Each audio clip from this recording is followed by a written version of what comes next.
the Blessed Noble and Perfectly Enlightened One.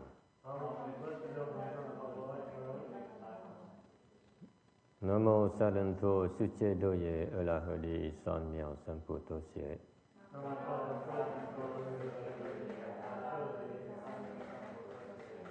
Namo Takakta Toya Daya Alahade Tamil Lambo Dato.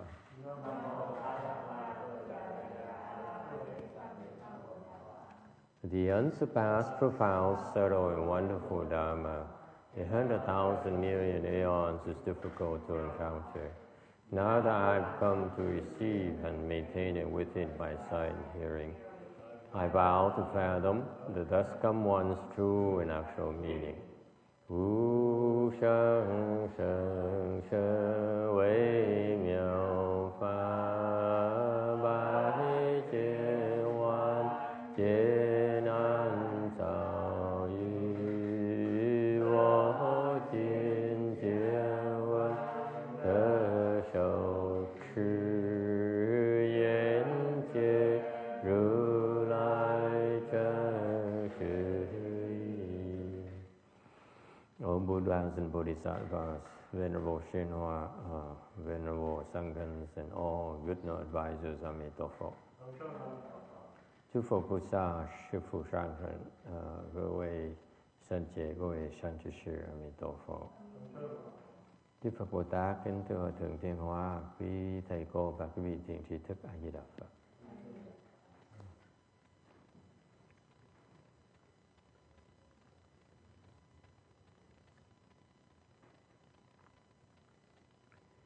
Today is 28th of June 2015. We are in Rosemead, California, to continue discussing the Heart Sutra. You should be. We are currently on slide number 127.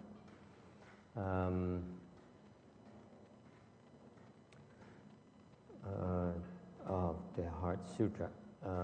There's no changes at all. Okay.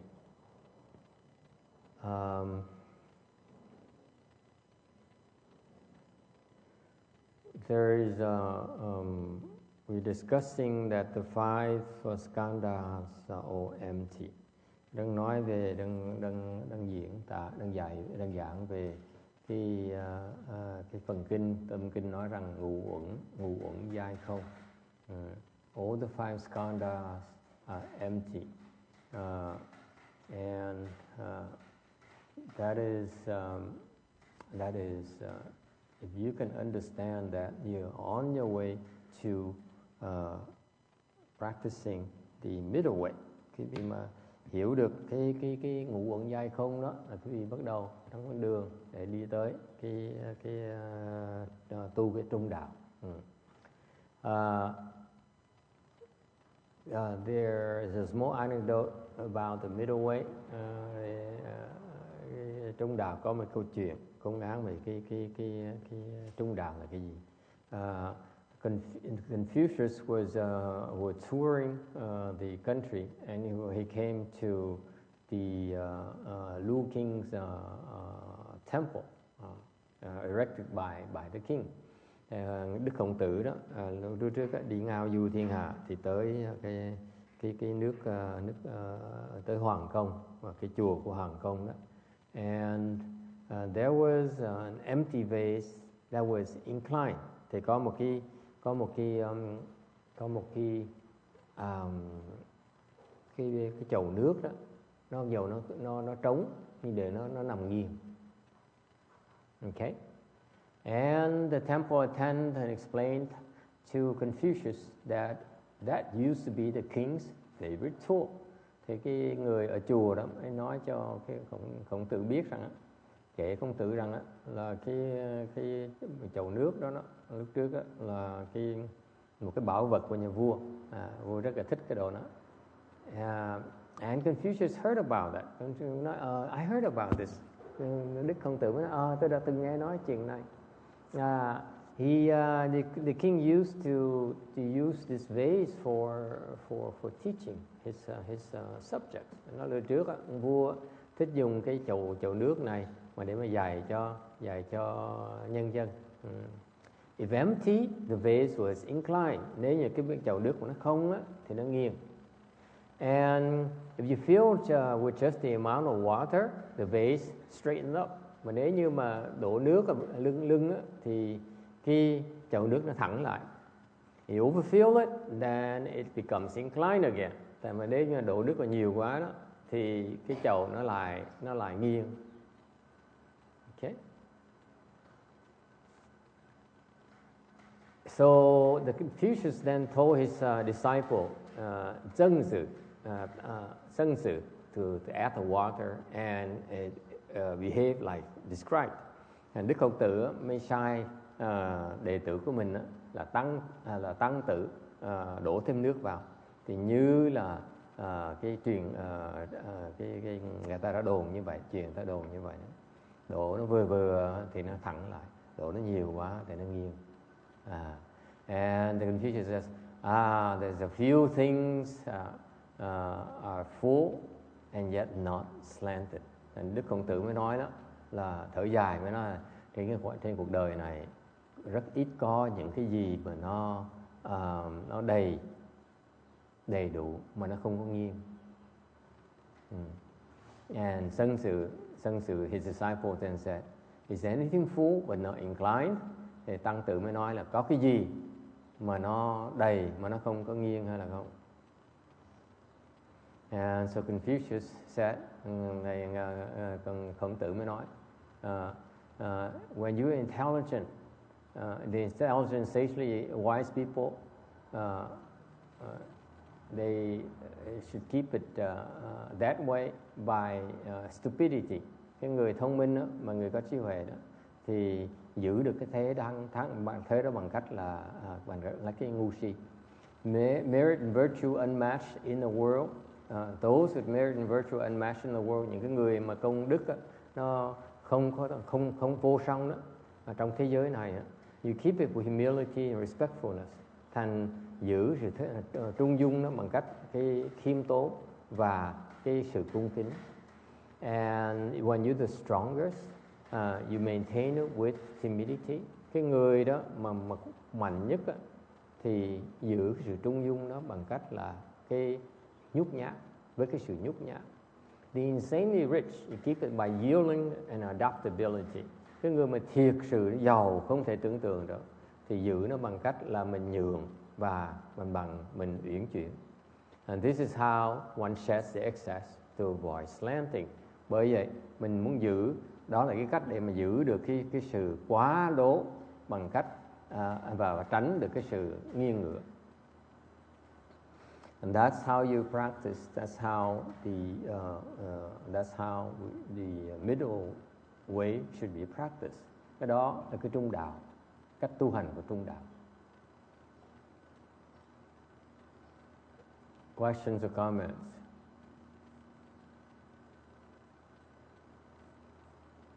Okay. Yes.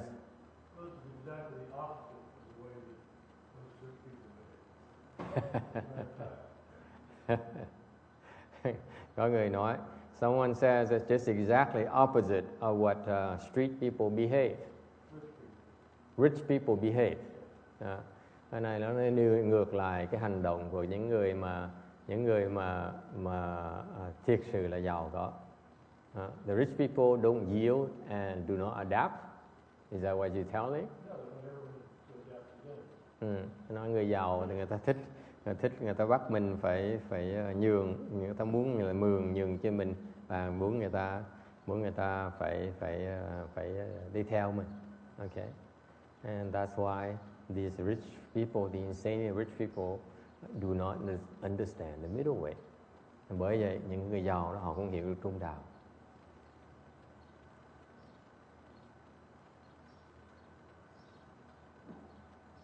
What about the strongest? You keep it with timidity. Hoặc là cái người mà người ta mà mạnh nhất, người ta giữ với cái sự nhút nhát. What about those who really feel they have merit and virtue? Những người thực sự mình nghĩ mình có công đức đó. Okay? You should keep the middle way with humility and respectfulness. thì mình giữ trung đạo với cái sự khiêm tốn và cái sự cung kính.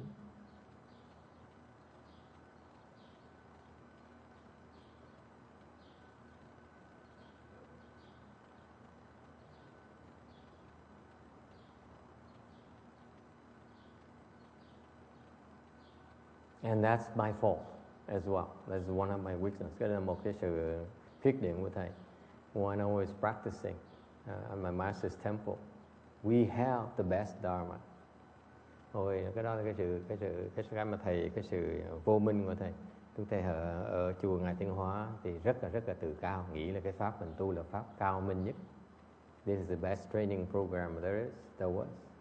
Chương trình huấn luyện của họ là một cái chương trình gọi là hay nhất. So we walked around with this attitude, and thầy có cái thái độ ở cái chùa Vạn Phật, có cái thái độ nghĩ là mình giỏi hơn người ta, nghĩ là mình đặc biệt.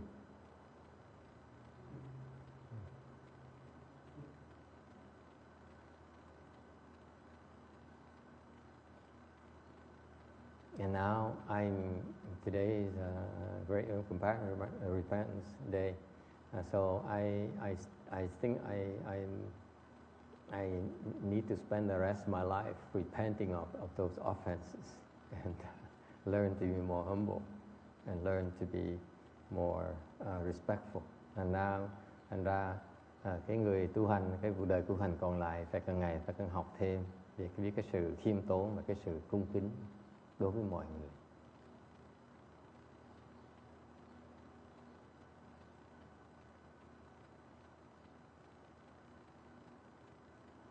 Okay.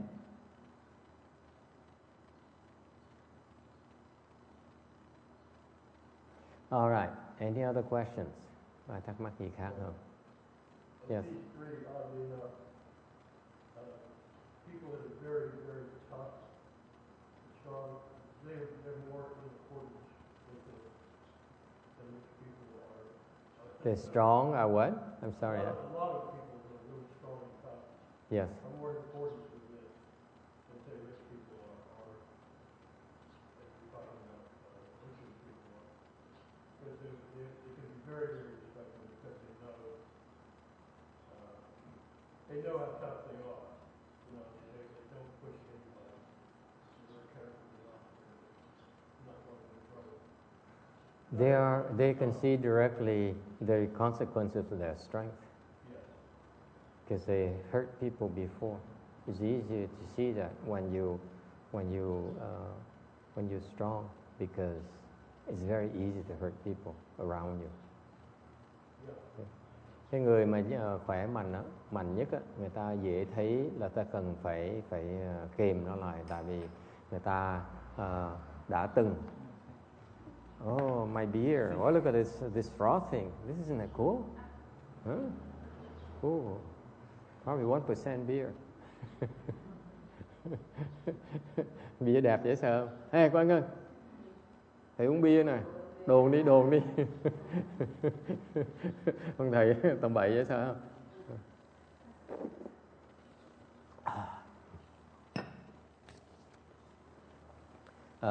Cái người khỏe mạnh, mình dễ thấy cái đó lắm, dễ thấy mình lỡ tay một cái là người ta bị thương rồi. It's easy for the strong to see and you become more gentle. Thành ra chẳng hạn như quý vị biết không, cái chùa chúng ta tu cái pháp tụ nhãn. So for example, you know, we practice the four two hands and eyes. Những cái vũ khí, những cái đồ mình xài đó, nó mạnh dễ sợ. Hoặc có thể nói là vô địch. So you realize that Dharma we practice is really unmatched. It's the most powerful Dharma there is that I know of in our lineage. Trong cái dòng tiến hóa đó, cái pháp tụ nhãn, cái pháp mà mạnh nhất. Okay, and I've used it against the demons before. Thầy dùng cái đó để đánh ma rồi. And I know that they're unmatched. Thầy biết á, từ ma vũ khí nó thua mình. And they know, tụi nó biết. Remember, they live a lot longer than we do. Quý vị nhớ không? Tụi ma nó sống lâu hơn mình nhiều. Mình sống 100 năm, tụi nó sống có 9 tỷ năm. Remember, we live 100 years. The demons live 9.2 billion years. Tụi ma thì nó sống 9.2 tỷ năm. They remember, đánh một lần nó nhớ hoài à. You hurt them once, they remember. And that's why it's easy to become more gentle and become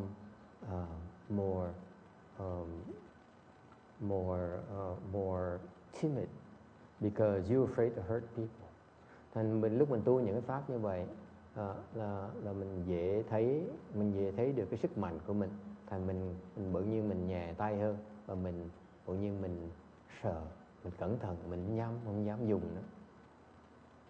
Những cái người mà không biết xài đó, bây giờ em đem mà không biết cái đã tu không xong đó, chỉ muốn quơ tay quơ chân, chứ còn you know it's only those who haven't practiced it properly. That's why they still use it all the time. This is why in our temple we practice it, but I advise you not to use it. Bởi cái chùa mình á thì thầy truyền cho quý vị, thầy khuyên quý vị không có nên xài, không cần xài. Chị học, chị tu thôi, tự động nó thấy, nó biết này, nó bỏ, nó né mình. So for example, once they see you, when you accomplish the Dharma, and they see you, they recognize you, they see you with all these weapons, they run away. They don't engage. Họ không có đấu mình đâu. Okay? Yeah. So the strength is relatively easy. Nên cái pháp chúng ta tu đó, tại nhất là cái đường chúng ta tu là nó chú trọng cái đạo đức. Thành ra khi mà cái mạch sức mà có người sức mạnh, bởi vì mình thấy được cái sự, mình thấy mình cần phải cẩn thận, cần dè dặt. So our way is a way of virtue, and therefore when you develop strength, it's relatively easy to be aware, and you become more gentle and more cautious. Okay? And timidity is a step further. Một cái nhút nhát là chuyện một cái bước khác nữa. Why do you want to be timid? Tại sao cái vị người mạnh nhất là mình phải nhút nhát? Why?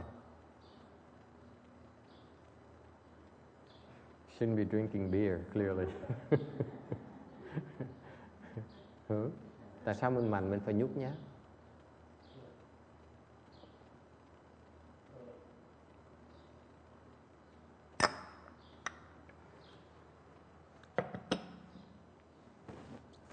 Yes. Afraid that I don't get the humility. I should understand humility and not timidity. Why not timidity? Tại sao quý vị không hiểu được mình mạnh mình phải nhút nhát? Why?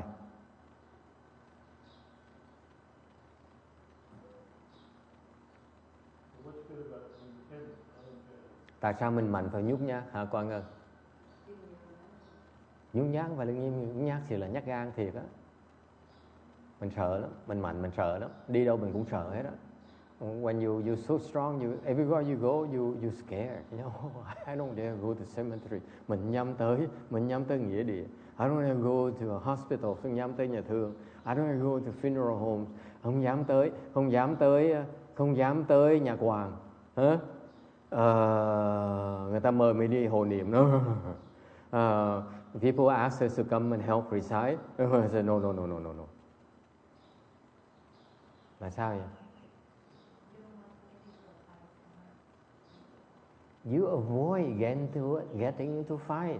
You avoid meeting with people who are looking for trouble. Mình nhút nhát tại mình né những người mà chuyên môn để kiếm chuyện.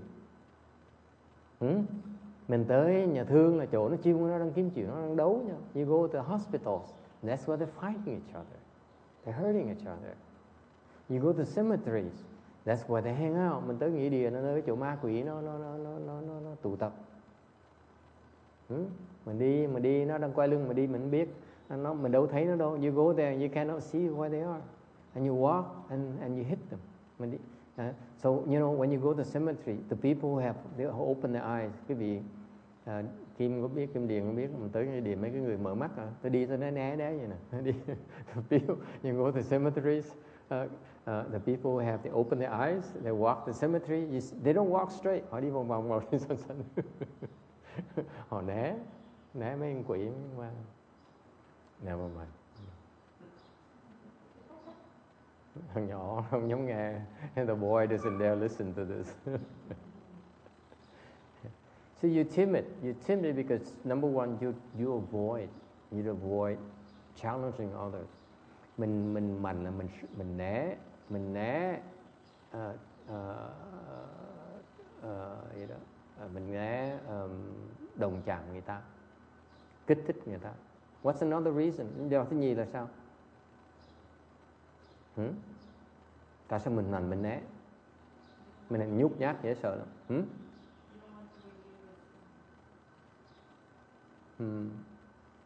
Yeah, you don't want to reveal your strength. Mình né là tại vì mình không muốn lộ cái sức mạnh mình ra. What happens when you reveal your strength? Một khi mà mình lộ sức mạnh ra, chuyện gì xảy ra hả con ơi?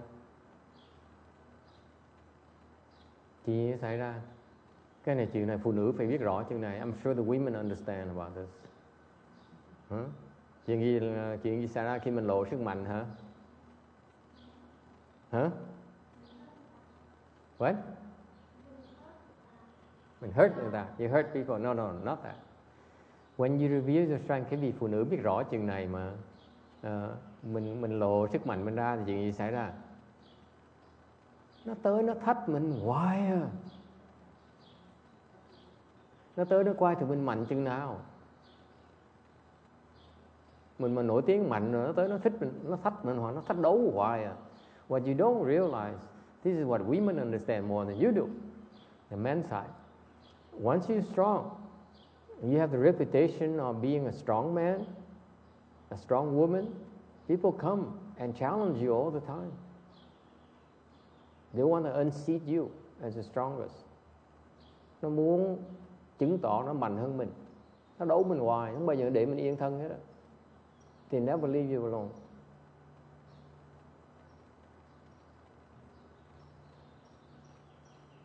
See, you don't know that until you become strongest. Quý vị đâu có biết đó, trừ khi quý vị trở thành mạnh nhất thôi. Okay?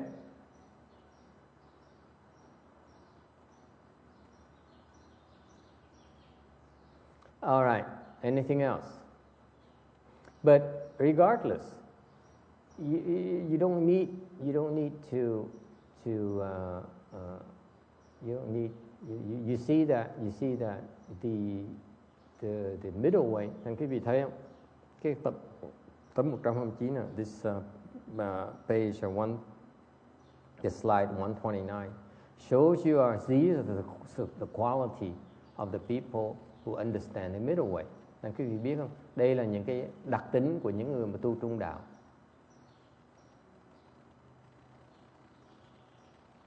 Okay? Stupidity, họ lộ ra cái vô minh của họ. Why is that? They never show. They know. They don't claim they know. They don't claim they understand. Họ không bao giờ nói là họ giỏi, không bao giờ nói là họ thông minh, không bao giờ tự nghĩ là họ là có trí huệ. They don't think they're smart. They don't think they have wisdom. Okay? They are humble and they're respectful. Họ khiêm tốn và cung kính. They are timid. Họ rất là nhút nhát, dè dặt. And they yield and they adapt. Họ nhường và họ uyển chuyển. Okay? That's how you avoid excess. Cái đó là mình tránh cái quá lố.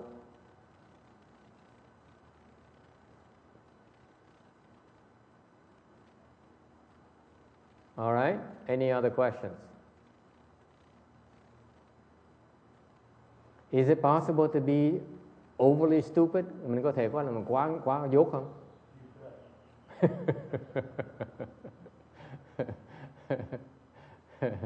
mình có thể dốt quá lố là không?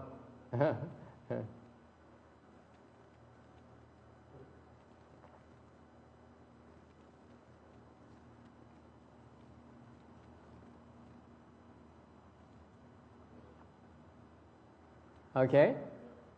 Timidity doesn't exactly mean what you're saying. What you're describing is having the wisdom not to engage. No. Really, you appear stupid. You really appear stupid. You're talking about timidity. Yes. I'm talking about timidity. Timidity? Yeah. Timidity, actually, you are timid. You're afraid. You're always afraid. You're afraid. I'm not doing that. I can see having the wisdom and not engaging. And be afraid. Don't see the merit. You don't see the merit of being timid? I would tell you that one of the greatest advantages of being timid is that people leave you alone. Okay. You're not worth it. You don't understand that psychology.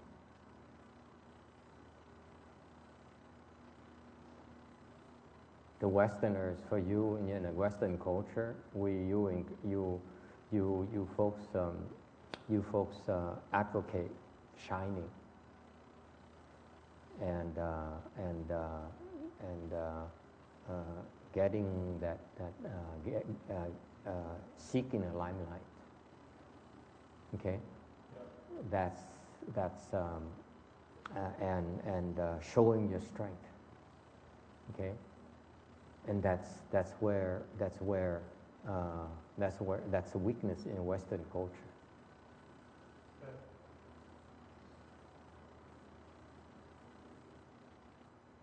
Okay, it's so much more interesting when you're stronger and yet you're timid.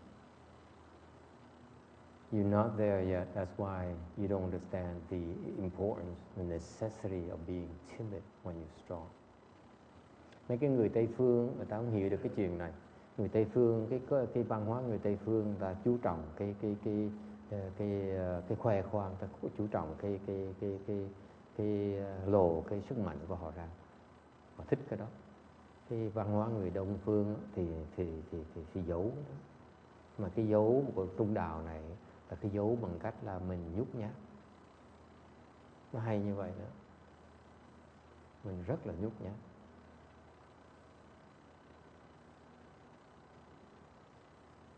Tại cái lời của nhút nhát là người thấy mình nhút nhát đó, người ta khinh thường mình. Ta không có kiếm chuyện mình làm gì, ta để mình yên thân mình tu. Mình đi lẹt mà ta không ai biết mình hết. Lúc trước thầy cũng vậy đó. Tại lúc trước giờ thầy là theo cái mê chuộng cái văn hóa người Tây phương. Lúc nhỏ đi học trường Tây, qua đây là theo cái hệ thống Mỹ, giáo dục Mỹ, thành coi thường cái văn hóa người Á Đông. I tell you this is my personal experience. When I was younger, my parents put me through French high school in Vietnam. I came here, so I have always been enamored with the Western culture. I came here and I see how this education system is one of the best in the world. So I became enamored with the Western culture. It's not until I met Mahayana that I realized the shortcomings of my ways.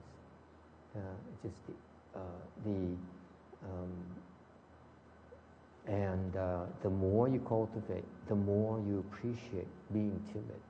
Cái việc càng ngày càng tu đó, càng thấy cái lợi ích lớn lao của cái nhút nhát.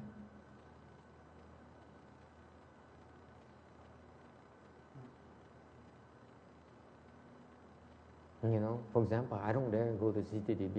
Thầy sợ, thầy không dám tới vào một thành nữa.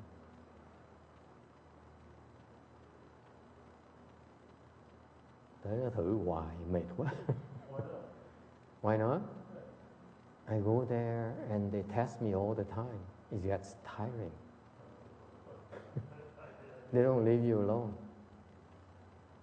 So there's real advantage for me not to go. Thành ra con biết không, thầy muốn tới tham dự cái lễ của Ngài Tiến Hóa chứ. Đợi mấy năm là 50 năm là 40 năm rồi, 20 năm của Ngài nhập Niết Bàn. 20 years, my late master entered Nirvana.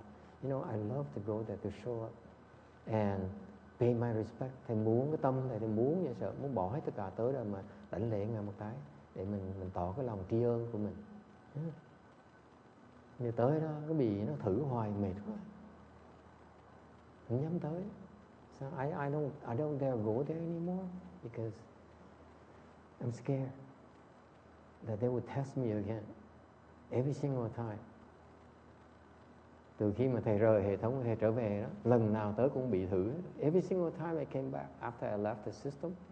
Từ khi mà thầy bỏ hệ thống đó, thầy tu đó, từ khi mà thầy tu xong rồi thầy trở về thăm á, mà lần tới thầy nhớ thầy. You know, I left the system and cultivated and I'm grateful for what I learned. Thầy rất là biết ơn những cái bài học mà những sư trưởng của thầy đã dạy thầy. My elder Dharma brothers, they taught me a lot.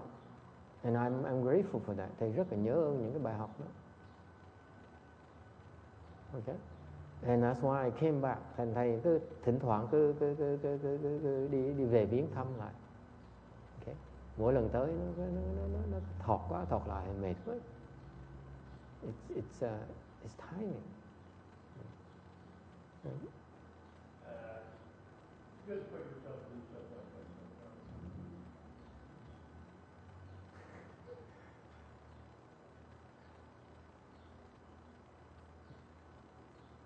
Yeah, but it's better to keep the distance sometimes. Nên như khi mình ở xa, mình gửi cái lòng thành kính mình đi theo mây khói viện, và mình thành là đủ rồi. So I'd rather send my sincerity and my best wishes to my master along with the incense fragrance every time we do the incense. We offer the incense. That's good enough because I'm timid.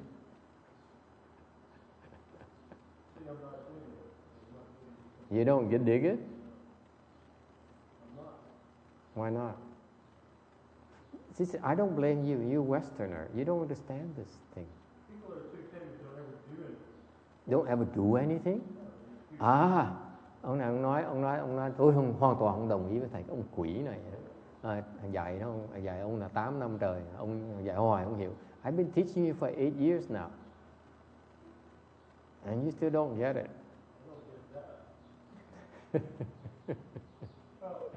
Ông nói rằng là nếu như mà thầy mà nhút nhát, thầy không làm được cái gì hết. Good point. If you're timid, you can't do anything, can you? Well, here's an example. My sister-in-law, we have a platform. I think it's just about up now. She would go to in England, they have roundabout. The intersection is a roundabout. She would go to the roundabout, and she would sit there, dozens and dozens of people pass before her. The people behind her kept really getting angry. She just wouldn't move. She was so timid. She wouldn't go out there. She just waited for their whole life. Mm-hmm. She never got married. She stayed, took care of her brother or her son. Mm-hmm. She had no life. Mm-hmm. Mm-hmm. Mm-hmm. And then when she got old, she had no family of her own. And her brother just dumped her in her old folks' home, and she was miserable. She sat there and cried all day. Mm-hmm. And that's because of timidity. Mm-hmm. So it does have its drawbacks, I'm pointing out. Yes. But not when you're strong. Okay. The only drawback is when you're weak. That's when you're timid. When you're truly strong, you become timid. It's a great advantage to be timid when you're strong. Cái người Tây phương ta không hiểu cái chuyện đó. Ta cứ nghĩ là nhút nhát là không làm được gì hết. Thì ra nhút nhát là làm rất nhiều chuyện hơn. Cái người mà nhút nhát, người mà hèn mà yếu, nhút nhát là mình thông cảm được, tại ta sợ. Còn cái người mà khỏe mà nhút nhát làm được nhiều chuyện hơn, tại không có phí sức. The strong are timid because they conserve their strength for the important tasks. Người mạnh họ để dành cái sức của họ bằng cách cái nhút nhát, để họ không có phí cái sức đó, mà để dành nó để làm những cái chuyện đại sự, không có phí. You don't waste it. Okay, I'm getting it.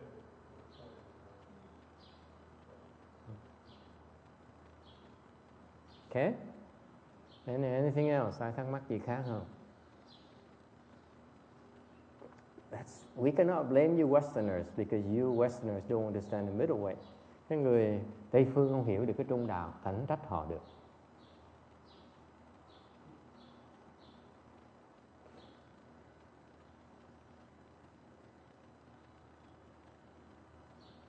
And that's what's fascinating to me because I feel that the Western culture is glaringly, blatantly so weak because you reveal everything.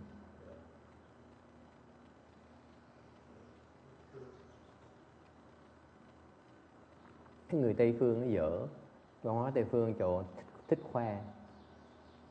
khoe lắm, thích lộ ra, thích biểu lộ cái sức mạnh, cái giàu, cái thông minh của mình ra. You know, the Westerners would love to reveal their strength, their smarts, their brilliance. Okay? The Eastern culture is the exact opposite. Cái người Á Đông mình nó đi ngược lại. Cái đó là trung đạo. That is the middle way right there. And that's why after I started practicing Mahayana, that's when I appreciate Eastern culture a lot more than Western culture. Thành lúc mà thầy tu cái đại thừa rồi mới hiểu được cái giá trị của cái văn hóa Á Đông mình. Nó hay hơn Tây phương mình nhiều. And yet now the Asians are abandoning their Asian heritage and chasing after Western culture. Và bây giờ người Nhật này, người Đà Hàn này, người Việt Nam này, người Phi Lục Tân này, họ bỏ cái văn hóa người Á Đông của họ mà chạy theo văn hóa người Tây phương. Đó là một sự người Hoa này, nhất là người Hoa đó, đó là một sai lầm rất là lớn đó. It's a big mistake for the Chinese to forsake their own Chinese heritage and chase after the Western heritage. Có đó là một sự sai lầm rất là lớn đó. Người Việt Nam cũng vậy, bỏ cái văn hóa người Việt Nam mà chạy theo cái văn hóa người Mỹ là sai đó. It's wrong. It's a serious mistake. You're right. And this is what makes the American culture better than Chinese culture right now. Thành thiệt ra bây giờ cái văn hóa người Mỹ nó hay hơn văn hóa người Á Châu. Tại sao vậy? Hả? Mà tại sao vậy con ơi?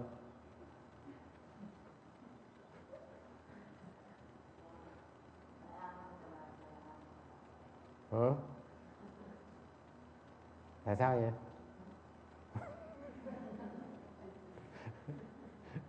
She has such tremendous samadhi power. Cái bà này càng ngày cái định lượng bà càng cao. Mà quay mà nói mấy cái là không biết trời biết răng gì hết.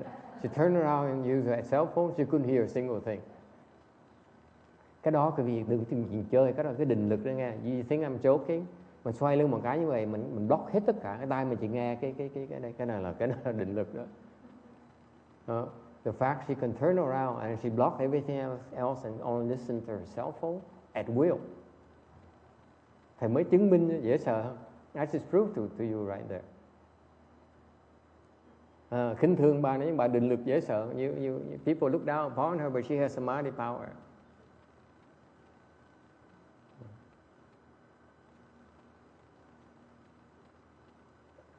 So nowadays, I find that the Western culture, the American culture is better. Nào quý vị biết không? Vì mình so sánh cái văn hóa người Tây phương đi với một cái đi, okay? The difference between American culture versus European culture. What's the difference? Quý vị biết cái sự khác biệt giữa văn hóa người Mỹ với văn hóa người Âu Châu chỗ nào không? What's the difference?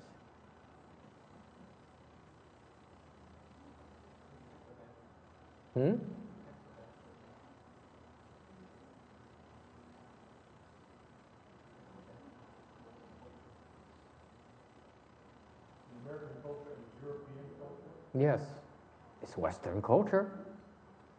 What's the difference? Cái sự khác biệt giữa cái văn hóa người Mỹ với văn hóa người ở Châu ở chỗ nào? We watch more. The key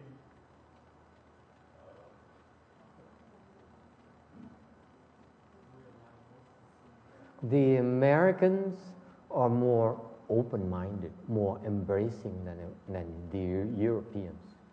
True or not? You lived in the United Kingdom for a while, Great Britain for a long time. You find it to be true or not? Cái ông này ông ở bên nước Anh đó, 20 năm, gần 20 năm. Thì hỏi ông có thấy như vậy không? Cái văn hóa người Âu Châu đó, người ta bảo thủ hơn nhiều. Người ta không có cái óc nó bao dung như văn hóa người Mỹ. The American culture is a lot more embracing than European culture. Yes or no? Bởi vậy cái văn hóa người Mỹ cái bị đừng khinh thường họ. Nếu người Việt Nam á, mà cái óc người Việt Nam mình nó cổ thủ chỉ nói là tôi là Việt Nam, tôi chỉ chơi với người Việt Nam thôi, tôi người Việt Nam cao hơn những người khác, là người Việt Nam thua người Mỹ rồi. So I'm telling you that if let's say the Chinese, they say I'm only Chinese, okay, I have a 5,000 years of heritage of Chinese culture, and therefore Chinese better, and American says no, I embrace everything, then I assure you right now that American culture is better than Chinese culture. Because they are more broad-minded. Óc họ rộng hơn. Cái việc cẩn thận, cái người Việt Nam cẩn thận chuyện đó. I'm warning you.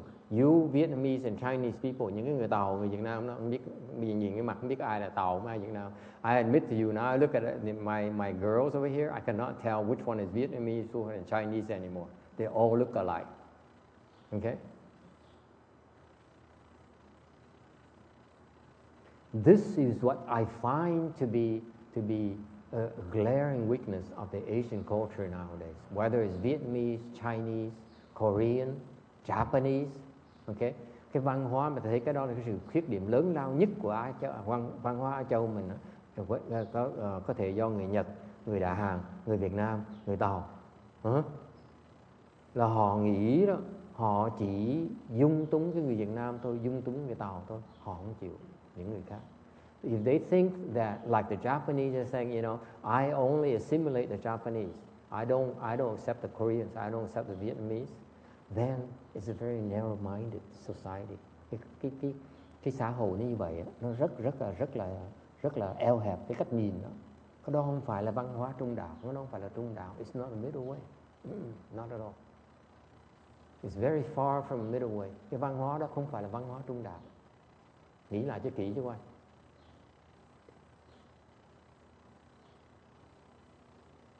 Agree, disagree. Ai không đồng ý nói thầy nghe, nhất là mấy người Việt Nam, người Tàu đó.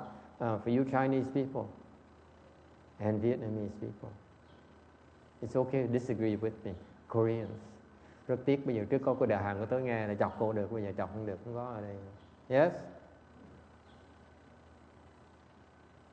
So that's why right now Mahayana is in the US. Và bởi vậy Ngài Tiêu Hóa mới đem cái Đại Thừa đó từ bên nước Trung Hoa qua bên xứ Mỹ này. Okay? And not to Europe, chẳng hạn qua xứ Mỹ này mà tại sao không có Âu Châu? Why is that? Tại sao đem cái 42 thủ nhãn qua để truyền xứ Mỹ mà không truyền ở Âu Châu? He's transmitted 42 hands and eyes here in this country, not in Europe. Why not?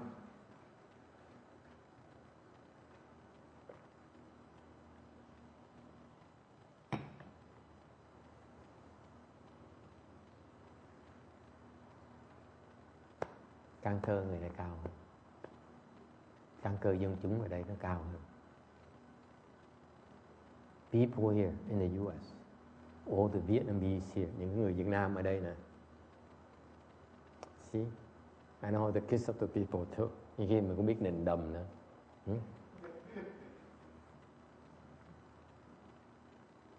The Vietnamese, the Koreans, the Chinese, the Central Vietnam people, những người miền Quế. Okay, they have very good high potential. Những người đó căn cơ cao hơn những người bên Âu Châu. Dễ sợ như vậy. Cái làm sao mình biết là Ngài Tiêu Hóa nói cái người xứ Mỹ này phước người ta cao dễ sợ lắm.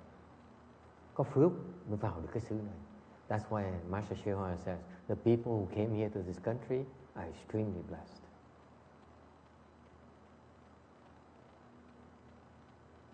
Bằng chứng là sao? What proof do we have?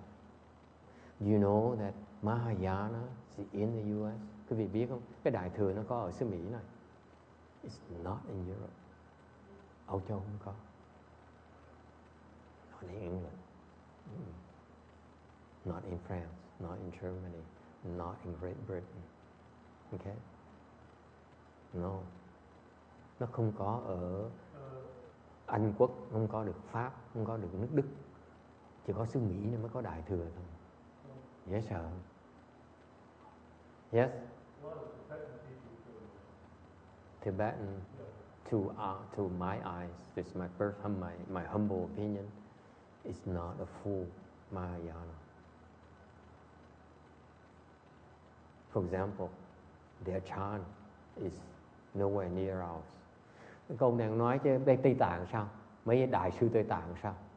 Đại La Lạt Ma này nọ.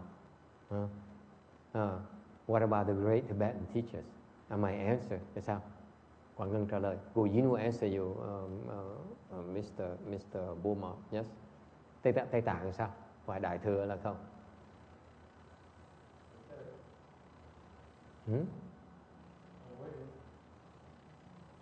Tây Tạng là sao? Đối với thầy, Tây Tạng không phải là Đại Thừa. Không phải Đại Thừa. Tại sao vậy? Chẳng hạn như cái thiền của họ thua mình xa lắm. For example, the Tibetan meditation is inferior compared to our chant. Inferior. No two ways about it. Inferior. Okay? Cái trình độ của họ thua mình xa lắm. Xa không thể tưởng tượng được. Their Pure Land is nowhere near ours.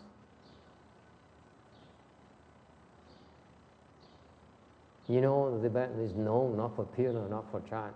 Cái Tây Tạng nó đâu có nổi tiếng về thiền, đâu có nổi tiếng về cái trình độ đâu, đúng không? Am I correct? You agree or disagree? They certainly believe in pure. They believe in it, but they don't excel at it. Họ tin, họ dạy về trình độ, nhưng họ không có giỏi về trình độ. You ever heard of Do-Kien-chi? You ever heard that sound? What? Do-Kien-chi. Do-Kien-chi, is that Japanese? Tibetan. Oh, excuse me. Yes? No, I haven't heard of him. Well, he was a Pure Land teacher. I'll tell you a story about him. I think he lived like in the late 1800s. Anyway, he was a guy that could send people to Pure Land just a drop of a hat. Yes. And he gave a talk one time, and there were a bunch of people there. And he said, "Okay, today's your lucky day. I'm going to send anybody that wants to go to Pure Land, I'm going to send them today." And everybody said, "Oh, I've got my mother to take care of, my business, children." Three people said, "No, I'll go." And you did something, and most of the people died right there. And the people died right away, right off the bat, and they go to the Pure Land? Yeah, right. That's the story. And there's another story. Were you there? No, of course not. Oh, okay. Would have you gone if you were given a chance with that Tibetan monk? Probably. What makes you think he's going to send you to Pure Land? What if he sends you somewhere else? How do you know? Faith. Faith in Tibetan Dharma, yes.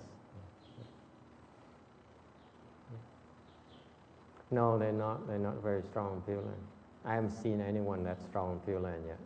Thầy chưa thấy ông thầy Tây Tạng nào mà giỏi về trình độ hết. Thầy chưa thấy. You have to show me. Can you write me the name so that I can look up his teachings and see where he's at? Okay. Yeah, sure. Yes? Sao?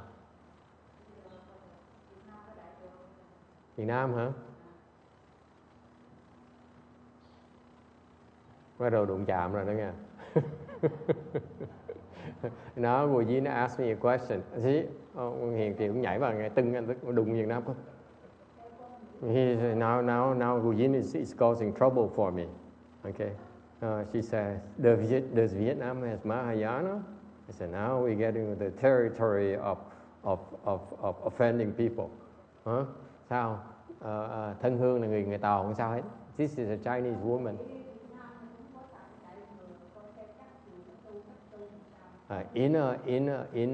She's speaking Vietnamese with a Chinese accent.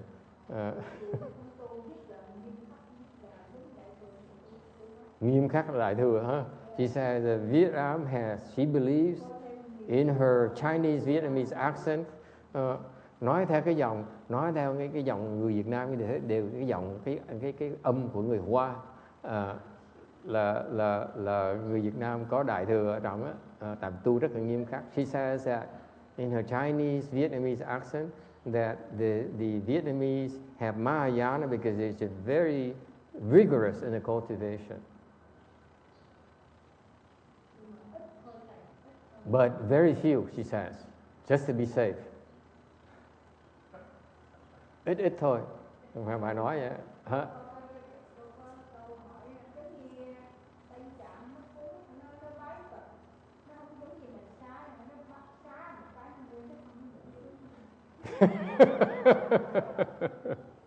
Oh boy, are we going to be in trouble? Nó xá giống như bên công chúa giáo vậy đó. So Chin Chang went on to say that the Tibetans, the way they bow is different from us. Whenever they bow, they lie on top lie fully elongate to the floor. I say just like the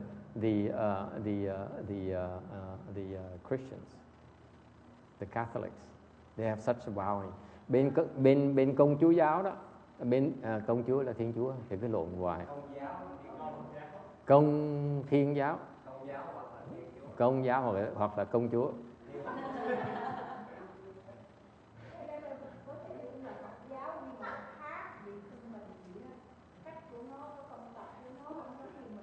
Cái công Thiên giáo vậy đó, họ lạy cũng lạy như người Tây Tạng vậy, họ lạy xuống.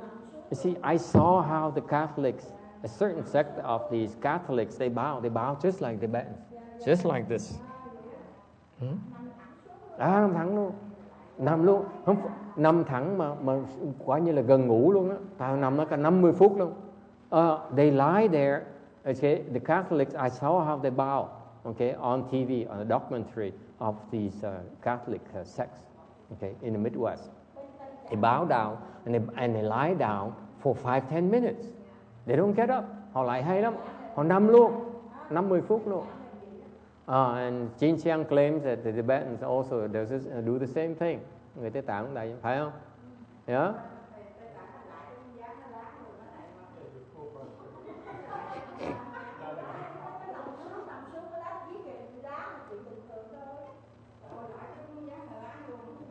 I will not translate that.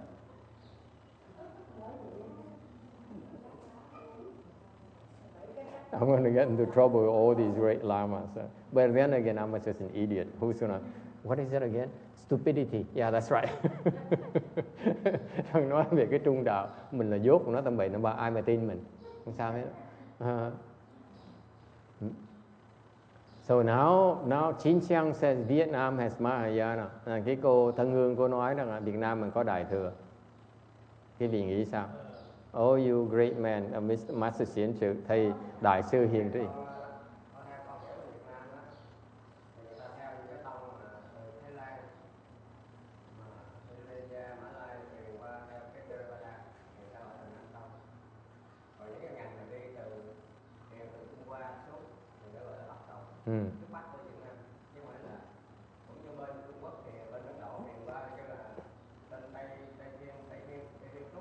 Thiên Trúc nha. Đối với Tây của Trung Quốc, còn ở Việt Nam thì Bắc Tông là những cái nước, những cái vị sư mà từ Trung Quốc đem qua, chẳng hạn như hồi thời Nguyễn Văn Trân Việt Nam đó, có những vị sư mà họ không có đồng ý với triều đình Mãn Thanh, cướp chính quyền cho nên họ theo yêu khổ, họ bỏ qua Việt Nam, và cũng truyền những kinh điển Đại Thừa của Trung Hoa.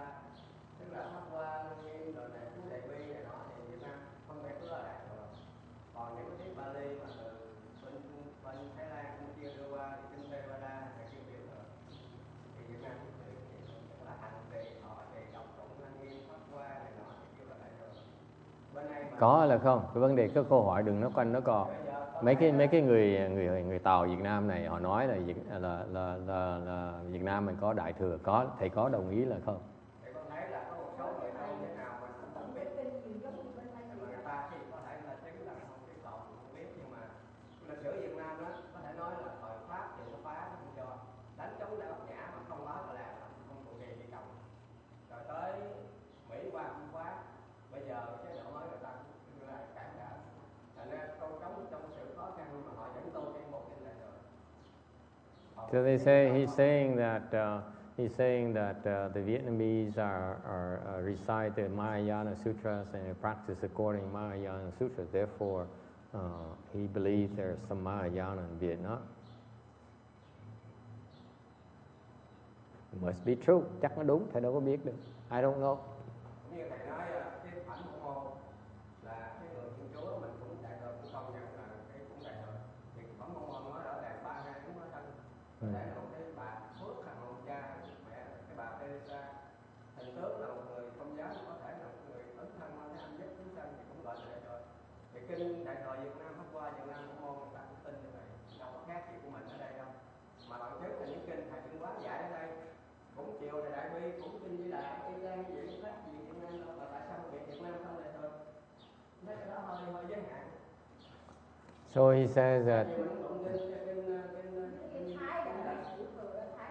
So now Master Shinchu agrees with Chin Chang. He says that, of course, it's the same exact sutras that the Mahayana and Master Shima brought to this country. It's no different. Absolutely the same thing.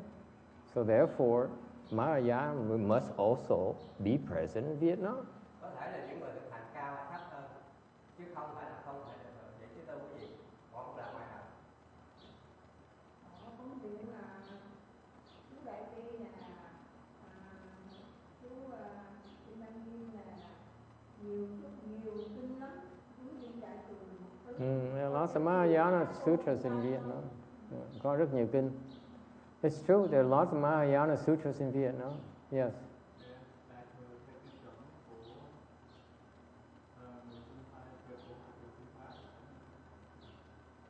Là sao?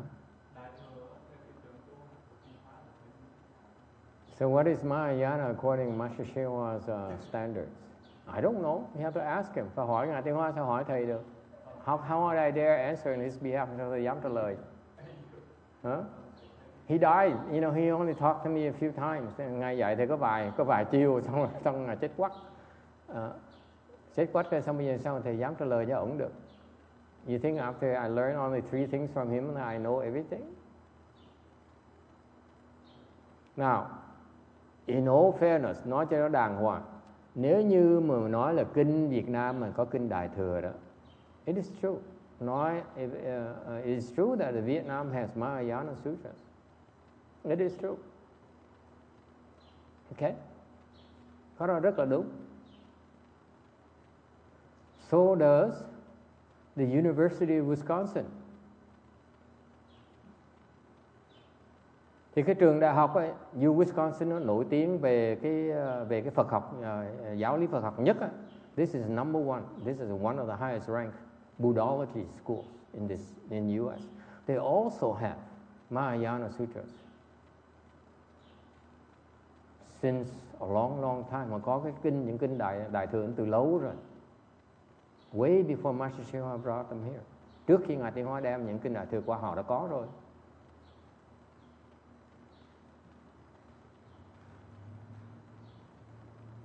Does it mean Mahayana existed before Master Shewa brought it?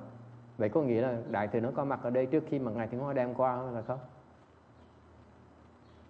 You believe?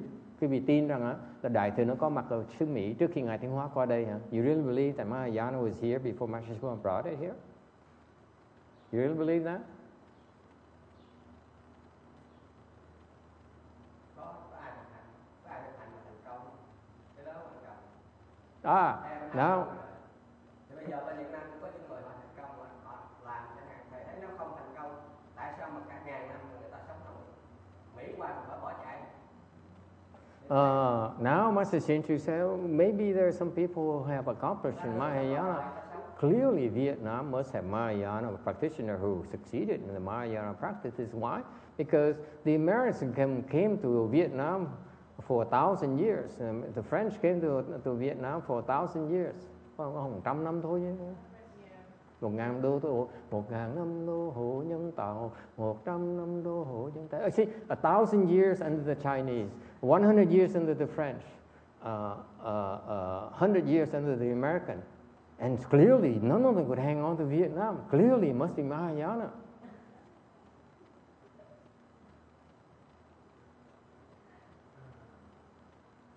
Cái đô hộ nó chả liên quan tới cái đại thừa ấy đó. Cái đô hộ tại mình nợ nhau.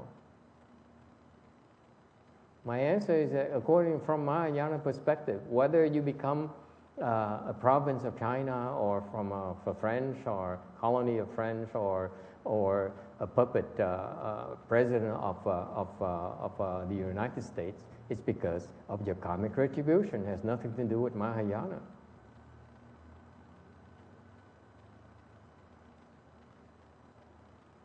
So this remains to be seen. Đối với thầy không biết trả lời sao nữa. I don't know how they answer it, whether it's Vietnamese has Mahayana or not. Thầy không làm sao mà trả lời một cách mà rõ ràng, tại vì cái tâm thầy nó cũng không rõ ràng, because it's not clear in my mind whether it's Mahayana has really taken roots in Vietnam or not remains to be seen. Yes? Yes, they are. Ông này ông hỏi, mấy tụi Mỹ nó quỷ dễ sợ. Nó hỏi bên Việt Nam có Bồ Tát không?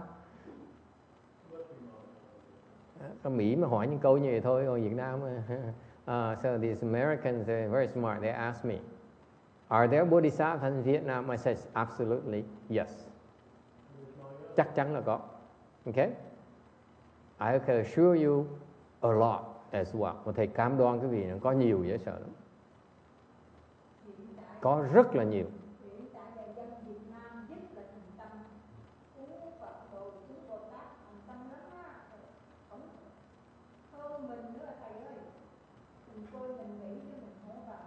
And Jin Chang says the Vietnamese Buddhists are much more devoted to Buddhism than even the Vietnamese in the U.S. Phải không Kim Điền? Sao thầy biết cái chuyện đó được? How do I know? Huh? I don't know. But the fact of the matter is that there are a lot of bodhisattvas in Vietnam. Có rất nhiều Bồ Tát ở Việt Nam. Có rất nhiều. Okay?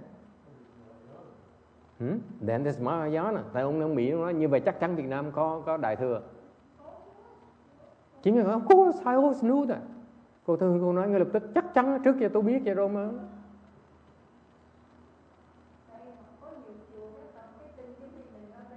Yeah, tụng kinh exact, the same exact sutras they recite as here in the CTTB.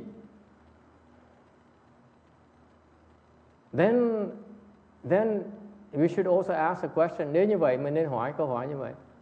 Vậy bên Thái Lan có Bồ Tát là không? Then let me ask you, you believe in Thailand? Are there bodhisattvas in Thailand? Yes or no? Có là không có? Yes? Có là không? Người Việt Nam nghĩ là bên Thái Lan có là không? The Vietnamese are very generous. On behalf of Mahayana, she says, Thailand also has bodhisattvas. Thì cái người Việt Nam rất là rộng lượng. Nếu Việt Nam có nhiều, mình chia một bớt cái Thái Lan cũng được. So they have, you know, we Vietnamese in Vietnam right now have so many bodhisattvas. We send some. We ask them, some of them go to Thailand. We're sure there's some in Thailand. Okay? Next question is, nhiều là ít? The question is, a lot or a few bodhisattvas? What do you think? A lot or a few? Nhiều là ít? Nhiều lắm. It's a lot. Okay? Does it mean there's Mahayana in Thailand? Có nghĩa là Thái Lan có Đại Thừa là không?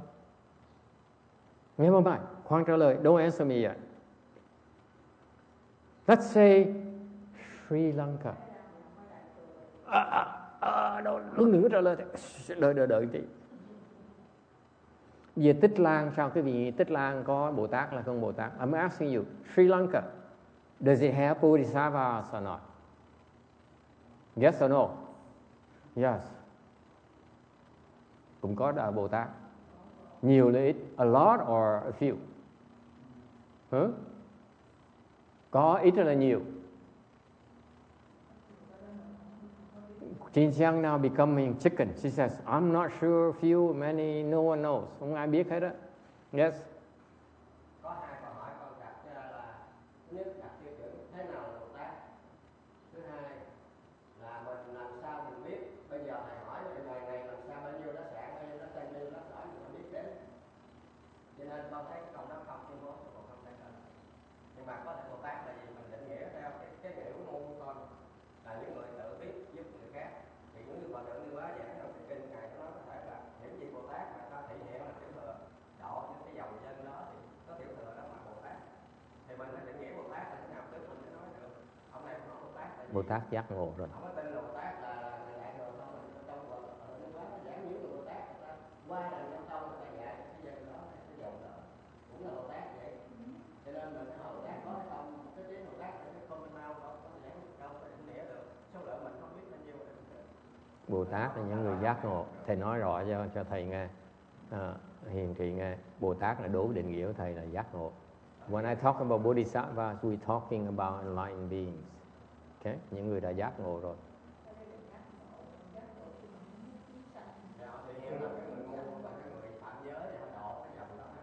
Does it mean it's Mahayana in Sri Lanka?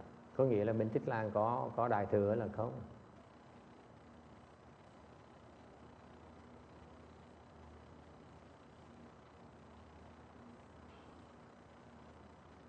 Of course there is. Đương nhiên nó có rồi.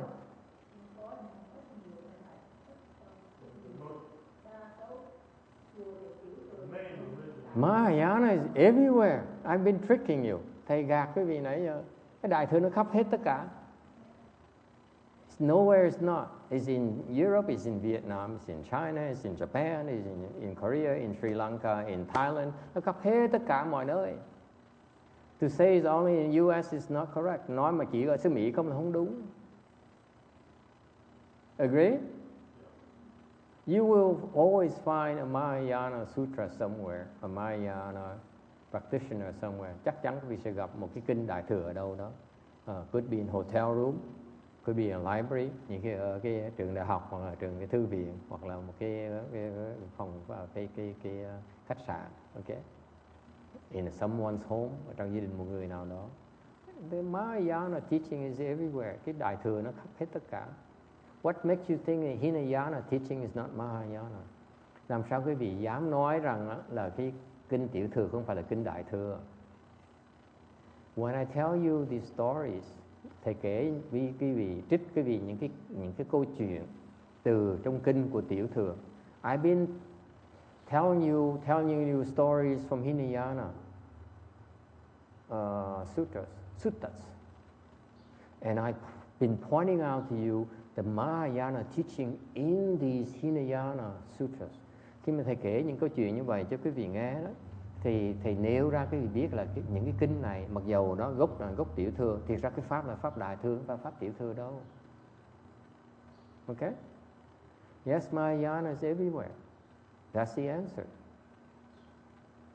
Okay?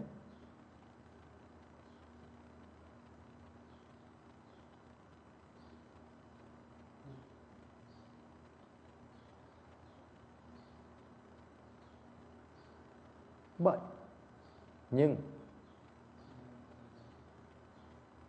Mahayana has so many levels. Cái Đại Thừa nó có nhiều cái trình độ lắm. Do you hear me? Okay. Mahayana, if you cultivate Mahayana Sutra, nếu quý vị tu ở Vạn Phật Thành, let's say you cultivate a CTTP. Okay, that's a Mahayana temple. Đó là cái chùa mà tu pháp Đại Thừa của Ngài Thiên Hóa. And your level of attainment in Mahayana there, là quý vị tu ở truyền bá mười thành đó, mà trình độ quý vị nó tới được tam quả. Let's say your level of attainment is third stage Arhat. Is there Mahayana in CTTB? Nhưng có nghĩa là bằng thành nó có đại thừa đó, phải không? Có, right? It's there. And you are third stage Arhat, mà quý vị ở trên độ tam quả A-la-hán. How much Mahayana do you understand? Thì quý vị hiểu được bao nhiêu của đại thừa? You understand up to the level of the third stage Arhats, or the Mahayana Dharma. Thành quý vị, nếu mà quý vị đắc được tam quả A-la-hán thôi, thì cái pháp đại thừa quý vị có thể hiểu được thôi, chỉ tới trình độ của đại thừa của tam quả A-la-hán thôi, không thể nào hơn được hết. Không thể nào hiểu bằng cái người tứ quả A-la-hán của bên tiểu thừa. You cannot understand the breadth and the depth that a fourth stage Arhat Hinayana would have. Agree or disagree? Quý vị đồng ý là không đồng ý? Cái người tam quả A-la-hán sao mà hiểu bằng người tứ quả A-la-hán được? Mình không biết đại thừa tiểu thừa, mình biết chắc chắn người tứ quả A-la-hán biết nhiều hơn người tam quả. I assure you, if you're fourth stage Arhat, you know a lot more than a third stage Arhat. Doesn't matter whether you're Hinayana and Mahayana. Has nothing to do with it.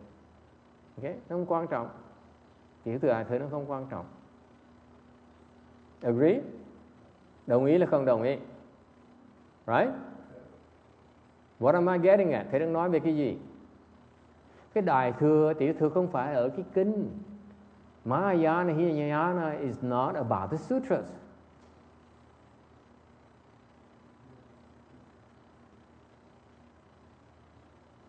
But it's about what? Để nó ở đâu?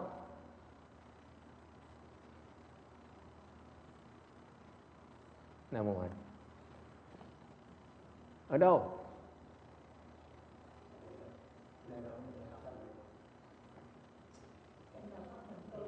Cái đầu quý vị. Đại thừa nó ở cái đầu quý vị đó. Ở đầu của, it's in her head. It's not in a sutra. Cái đại thừa nó không phải ở cái cuốn sách, nó không phải ở cái chùa. It's not in a temple. Whether you call this temple Mahayana, Hinayana, fine. Gọi cái chùa này tiểu thừa đại thừa nó không quan trọng. Mà cái đại thừa không tiểu thừa là ở cái đầu của quý vị đó, cái óc của quý vị đó, hiểu chừng nào. Okay? Whatever you label yourself, Hinayana, Mahayana, it's not important. Whether you call this beer or non-alcoholic beer, it's still the same thing. Cái quả cái này là bia, lager hay là bia mà không có chất rượu trong. Cái tên nó không quan trọng bằng cái phẩm chất thiệt sự của nó. Right? What do you call this as beer or 1% beer, alcohol beer? Okay? Whatever you call it doesn't matter. What really matters is what it's really about. Right? Same exact thing. Hinayana, Mahayana is in your comprehension, your wisdom. Thằng tiểu thừa đại thừa nó ở cái trí huệ của quý vị. Chứ không phải ở trong sách, không phải ở trong lễ. It's not in the sutra, it's not in the ceremonies. When you do the 42 hands and eyes, lúc quý vị tu cái thủ nhãn đó, you know what happens? Con biết gì xảy ra cảnh khi mà con tu thủ nhãn không? Con tụng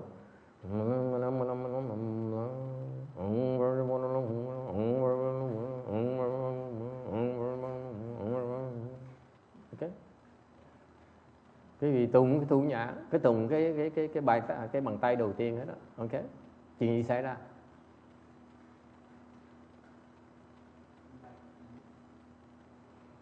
You creating the seeds for enlightenment.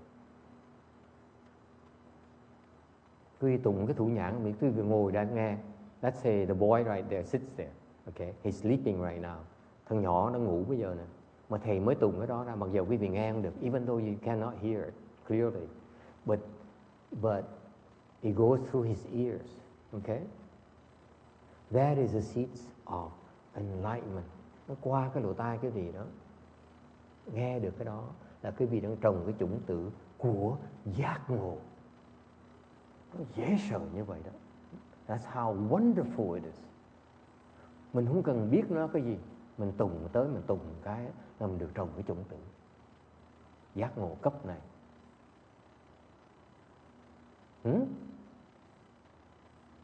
It goes through your ear organ. You planting the seeds for enlightenment for yourself, to that level of enlightenment, and then the next one, and the next one, and the next one, and the next one, and the next one. Nó dễ sợ như vậy đó.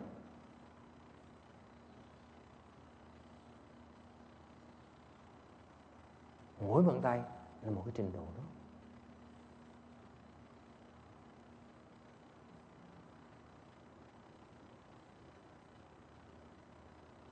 Để làm cái gì? What for?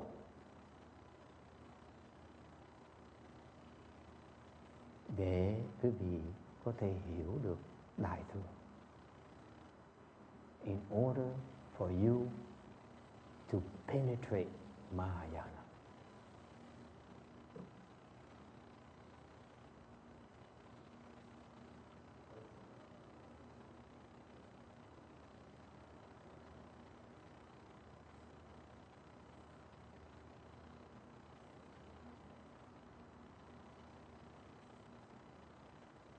That's a gift from Master Sherman. Cái đó là cái ban ơn từ Ngài Tiến Hóa tới. Mình không có quyền làm, trừ phi Ngài cho phép. We are not allowed to do it until He lets us.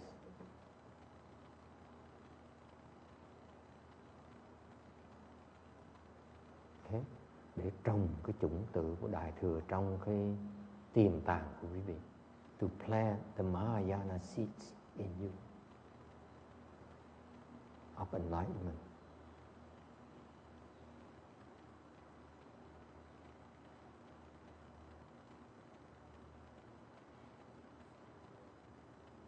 So, Mahayana or not has a lot to do with whether you are practicing the Mahayana Dharma.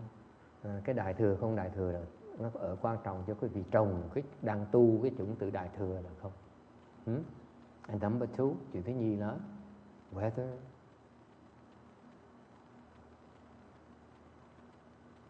you're able to attain enlightenment. Và cái giác ngộ là cái quan trọng nhất của cái đại thừa, cái tiểu thừa. Người giác ngộ mới hiểu được đại thừa. Only the enlightened people are able to understand Mahayana. Người không giác ngộ hiểu không được. You're not enlightened, you don't understand.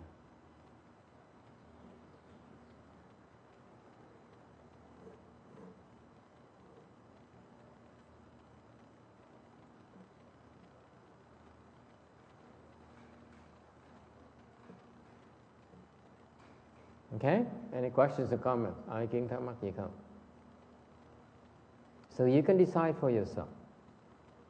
Thành cái vị tự quyết định đấy là cái xứ Việt Nam có đại thừa không đại thừa. Whether you decide Vietnam has Mahayana or not, Japan has Mahayana or not, Korea has Mahayana or not. It's up to you. Cái vị tự quyết định đấy. I do know that the US has Mahayana. Thầy biết đại thừa có ở xứ Mỹ này. That is a fact. Cái đó là cái sự thật. Because Master Shema brought it here, tại vì Ngài Tiến Hóa đem cái đại thừa vào, and he trained his disciples. Ngài đã dạy đệ tử của Ngài để hiểu được đại thừa. Nói cách khác, đệ tử Ngài Tiến Hóa có rất nhiều người giác ngộ. In other words, Master Shema brought Mahayana in this country. Okay, so he is the incarnation of Mahayana in the flesh, and he trained his disciples to become enlightened. That's why Mahayana is in the U.S. Whether in Vietnam or not, find those enlightened people. That's why you learn Mahayana. Cái vị muốn đi học ở Đại thừa Việt Nam thì kiếm những người giác ngộ mà học, thì đó là cái chỗ Đại thừa.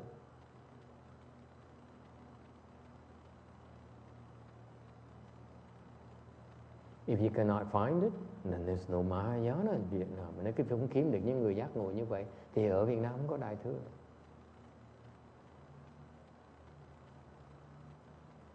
If you can no longer find such places in Japan, then Japan has no Mahayana.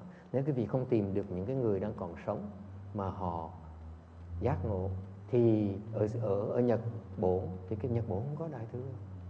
Then Mahayana is no longer in Japan. For example, it's not named. Remember? Nhớ không? Không phải là cái tên mà cái phẩm chất. It's the quality, not the label. It's the substance, not the name.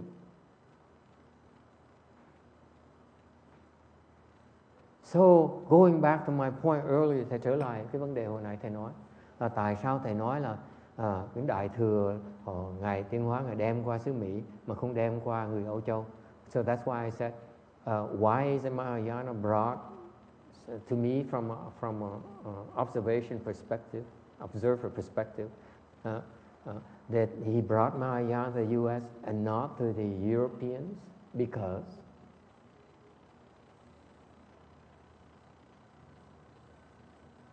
the U.S.,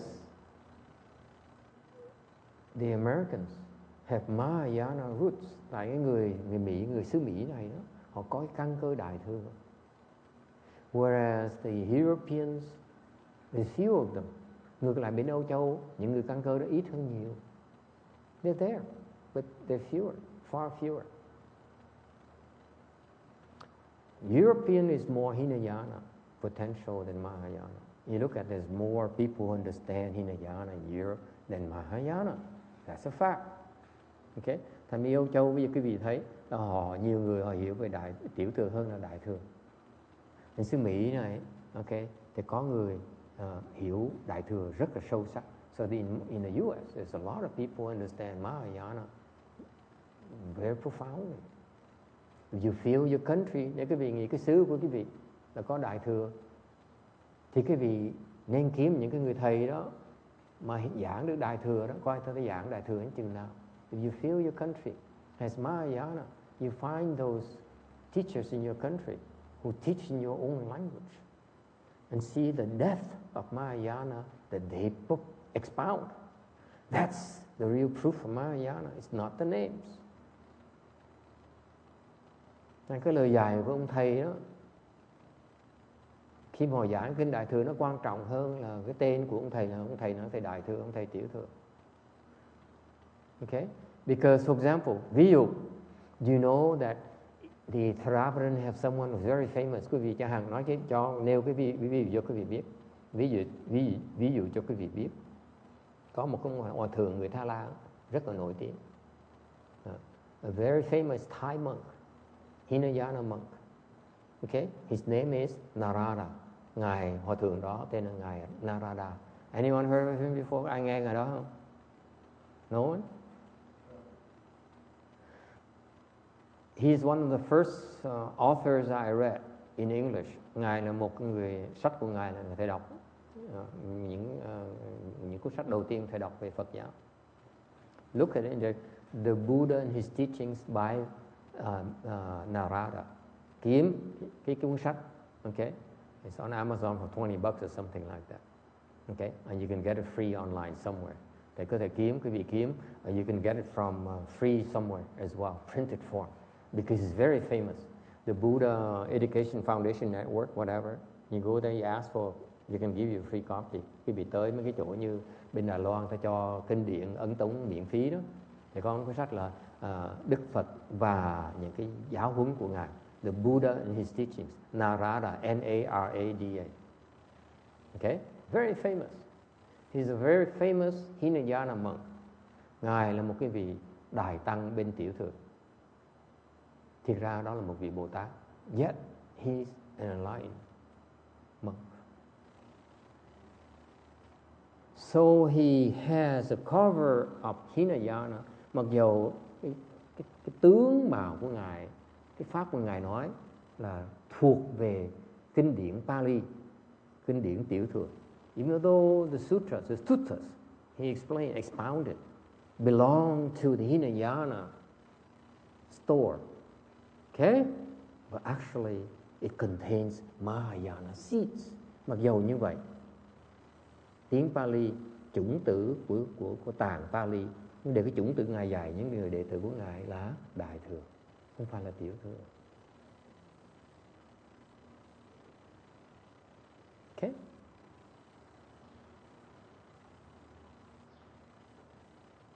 Nếu mà thầy nói thầy nghĩ là bên Việt Nam có Đại Thừa thì phải kiếm, đừng nói khơi khơi như vậy. Người tu hành phải nói cho nó rõ ràng, có bằng có cớ. Nếu mà người nói Đại Thừa thì thầy phải nói là đây hòa thượng này đó là cái người này người Đại Thừa, không phải người Tiểu Thừa.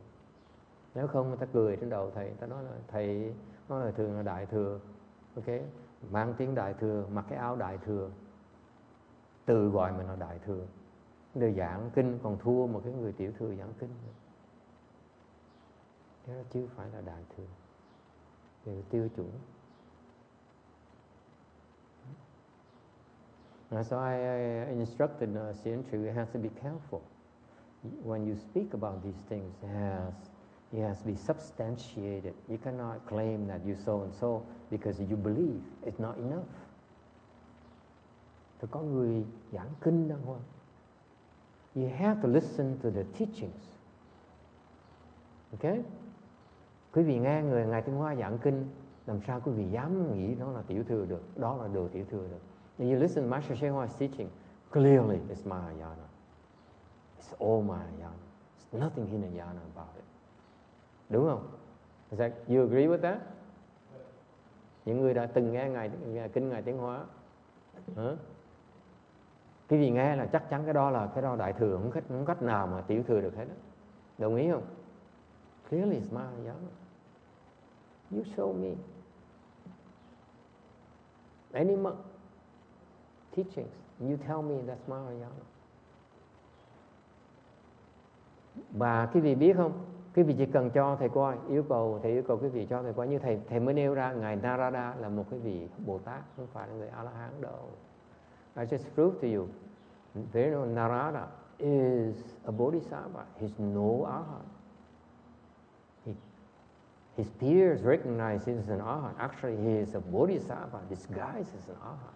Ngài Narada là một cái vị Bồ Tát mà thể hiện ra làm A La Hán cho những người Tiểu Thừa thì công nhận Ngài là A La Hán thôi. Ngài không cho họ thấy cái tông tích Bồ Tát của mình. He does not allow them to see his Bodhisattva roots. Okay? Yes. So he's using expedient means to bring Mahayana Dharma to Yeah, it's a little bit underhanded, if you will. nó hơi ổn khúc một tí. You see, remember adaptability. How's that? Uyển chuyển. Cái trung đạo là uyển chuyển, đúng không? Nhiều khi mình phải dễ dàng Tiểu Thừa để mình dạy người Tiểu Thừa, đó là đồng sự. That's called thống sự. Doing the same work. That's a Dharma and Mahayana Dharma. If you want to teach a Hinayana, you manifest this Hinayana to teach them.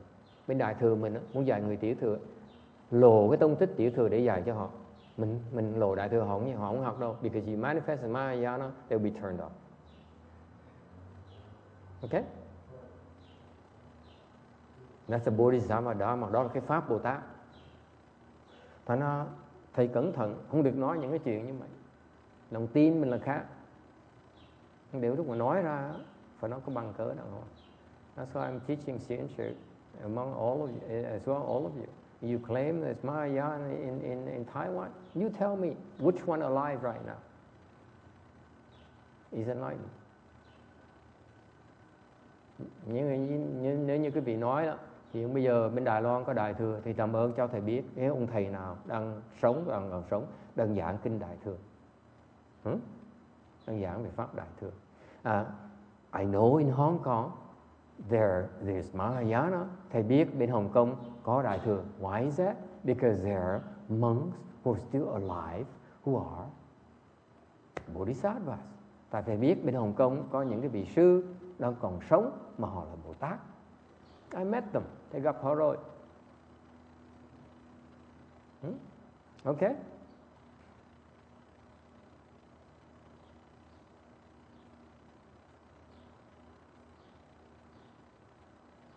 Any question? Ai thắc mắc gì không?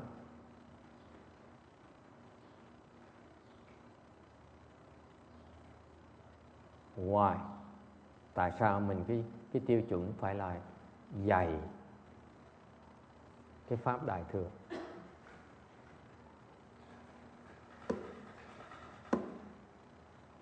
Because the standard of Mahayana is that they have to teach Mahayana. The content has to be Mahayana. Cái pháp họ dạy phải là pháp Đại Thừa. Cái kinh họ giảng, cái lời họ giảng phải là cái pháp của Đại Thừa. Whatever they explain has to contain Mahayana Dharma. Mahayana seeds. Cái chủng tử của Đại Thừa. Cũng giống như that's a seed of Mahayana. Tại vì khi mà quý vị tùng một cái bàn tay đó là quý vị đang trồng cái chủng tử Đại Thừa vào. Every time you recite that, that's Mahayana seeds to your eighth consciousness, vào cái tiềm thức của mình. That's what Mahayana teachers are supposed to do. Người thầy Đại Thừa phải làm những chuyện như vậy. Nghe giảng kinh Đại Thừa đang trồng cái chủng tử vào cái đầu của mình. You listen to Mahayana teachings, you plant the seeds of enlightenment in your psyche.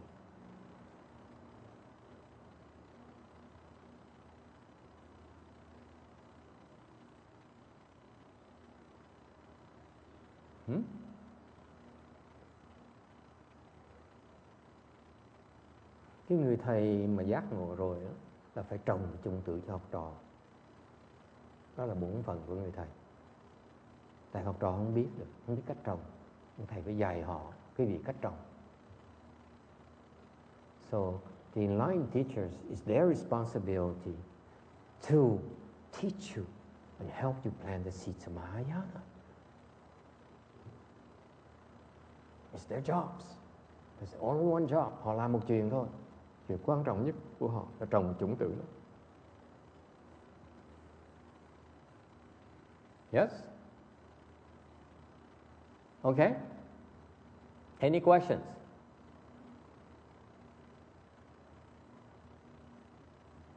One 130. Sutra text. Shariputra, all dharmas are empty of characteristics. They are not produced, not destroyed, not defiled, not pure. And they neither increase nor diminish. Sơ ly tử, sư chu pháp,共相, bú生bú灭, bú câu bú净, bú增bú减. Xá lợi tử, thì chư pháp không tướng. Bất sanh bất diệt, bất câu bất tịnh, bất tăng bất giảm. Okay.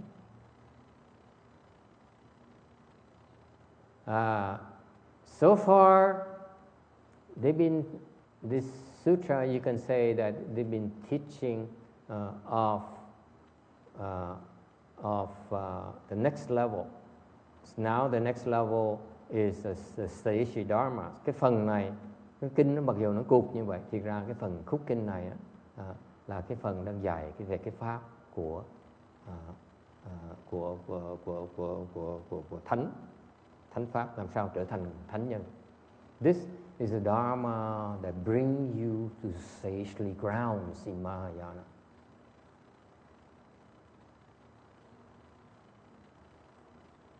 Okay.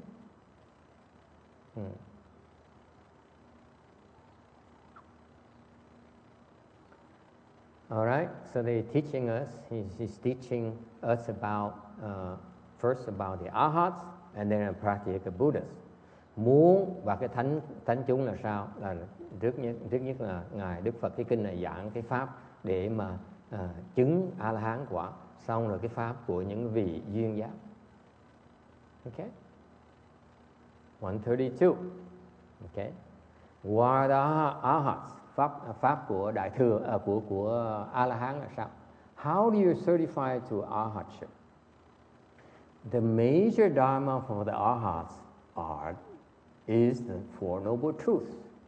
Cái pháp chính của A-la-hán là tứ diệu đế. Why is that? Tại sao như vậy? Why is that? Tại sao pháp chính của nguyên thủy of all the agama store, trong cái A Hàm Tạng đó là của nguyên thủy đó, of Hinayana. Okay? There's so many teachings, có biết bao nhiêu pháp, mà tại sao nói là cái pháp chính của bên A-la-hán là cái pháp tứ diệu đế? Why is that? Can we make a claim that the main dharma for attaining arhatship is the Four Noble Truths? Tại sao nói như vậy? Because, tại vì that's the dharma that the Buddha first taught to the human realm.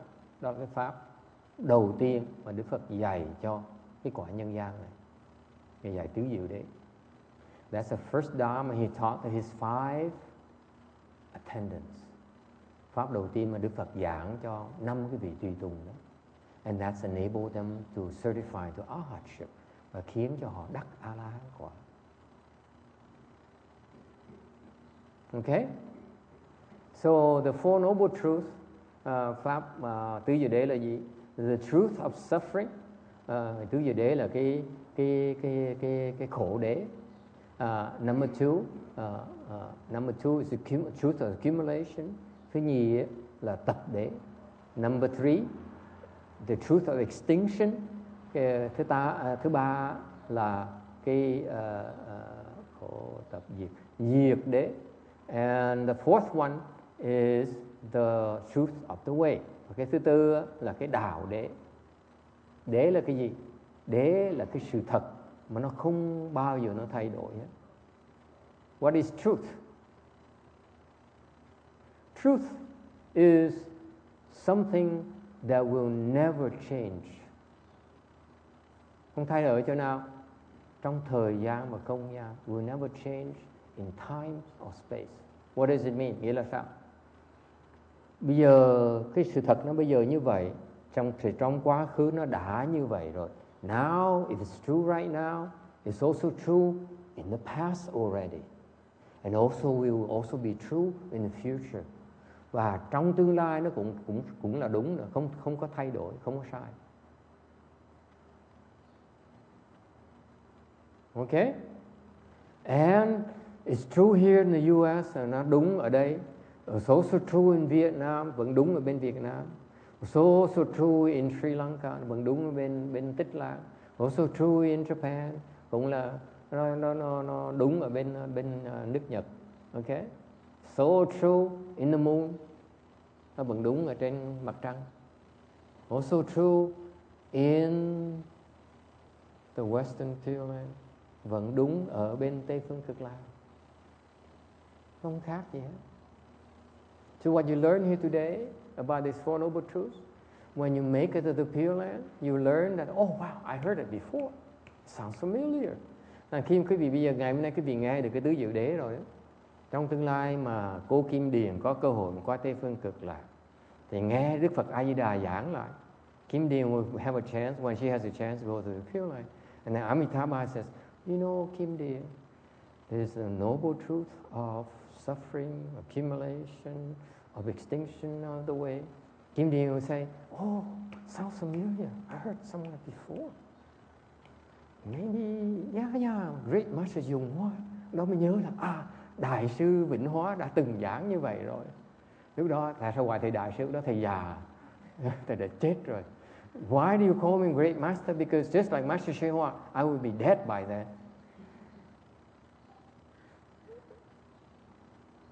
Okay? It's true everywhere in the universe. Cái tứ diệu đế đó, nó là sự thật, nó không thay đổi, nó rất là chính xác khắp tất cả cái vũ trụ này, cái pháp giới này, nó không có thay đổi. So far so good. Any questions?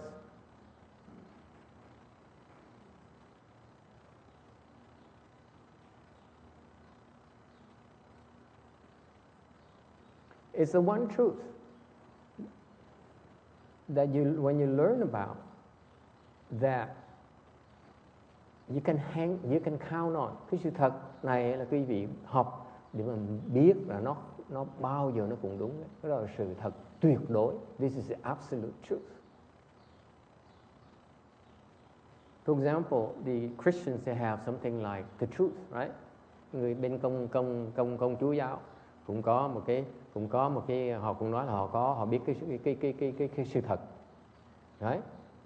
But their truth is only limited to this world. Cái sự thật của họ nó chỉ hàng vi, nó eo hẹp, nó chỉ trong cái thế giới này thôi. It's not true in the form realm. Cái sự thật đó nó không đúng ở cái sắc giới, cái tầng trời cao hơn á, cái sự thật họ dạy đó không đúng. When you move with the truth they teach them, their followers, is not true when you graduate to the form realm. Then you see, wow, that's not right. Khi quý vị mà đạt tới cái cảnh giới của sắc định rồi, sắc giới định rồi, quý vị thấy những cái lời dạy đó nó không đúng nữa.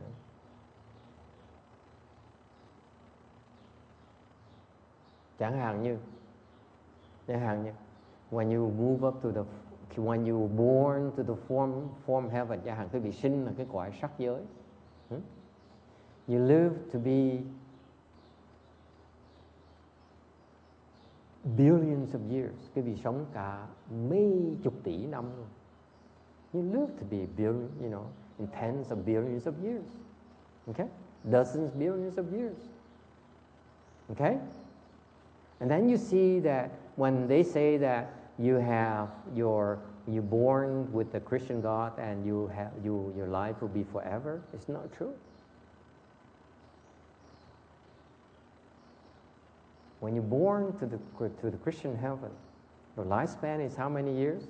Lúc đó quý vị sẽ thấy rằng sinh ở cõi trời của thượng đế đó, thiệt ra không phải là vô tận đâu. 36 million years, close.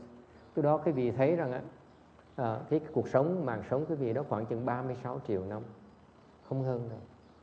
After 36 million years, you die. Sau khoảng chừng 36 triệu năm quý vị sẽ chết. You see it. Okay?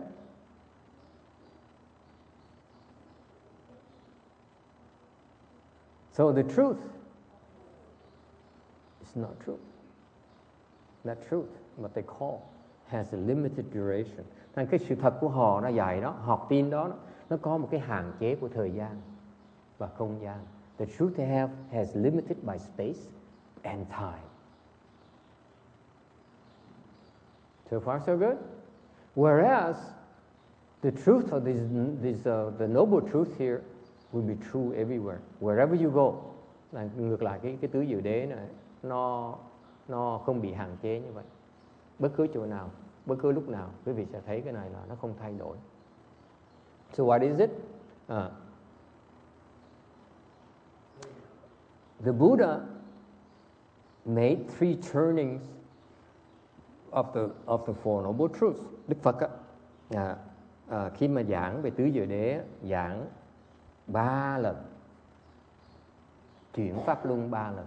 He said he turned the Dharma wheel 3 times. Okay? Cái đây là cái lần đầu tiên mà trong cái cõi nhân gian này được gọi là chuyển pháp luân. This is the first time where in human realm it's called turning the Dharma wheel. The first time ever. Okay? Càng ngày nó càng xẹp hả? Qua thử tuần sau nó có xẹp không nữa. Nó có phòng nữa đâu. Hả? I'm sorry? Since the previous Buddha is the first time. The Buddha before. Yes. I stand corrected. Ông này bắt bẻ thì ngay lập tức. Ông nói là cái đó là chỉ đúng cho từ khi cái Đức Phật trước là xuất thế rồi. Thầy nói đúng. Ông sự lưng thầy đúng rồi. Okay? So it's called the manifestation turning. Cái đầu tiên á, gọi là cái thị hiện. Okay. He says that this is suffering, it's nature, it's oppression. Ngài giảng rằng cái này là khổ, bản tính nó là nó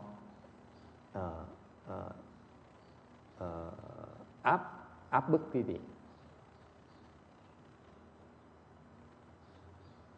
This is accumulation, it's nature, it's feeling that beckons. Cái này là cái tập, thì cái bản tính nó là cái cảm giác mà nó thu hút quý vị.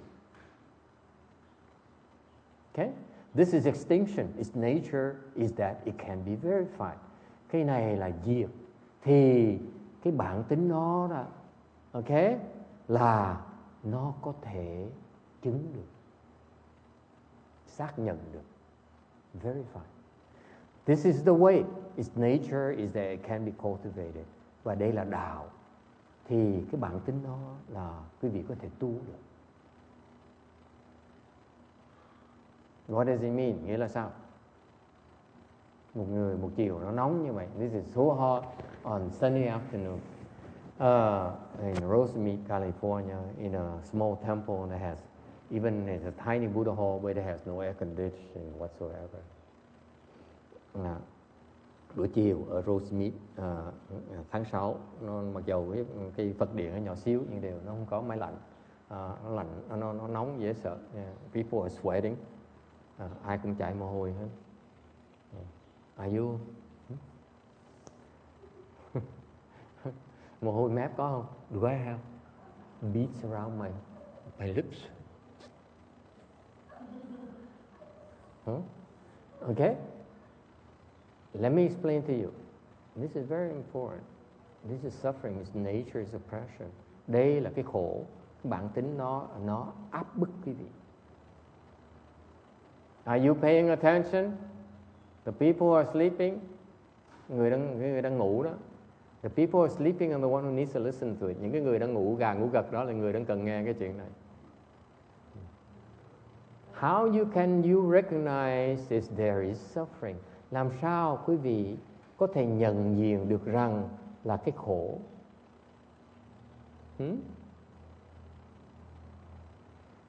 How do you recognize suffering? Làm sao quý vị nhận diện được mình đang khổ? That you are suffering. Because you feel oppressed. Tại vì quý vị đang cảm thấy mình bị áp bức.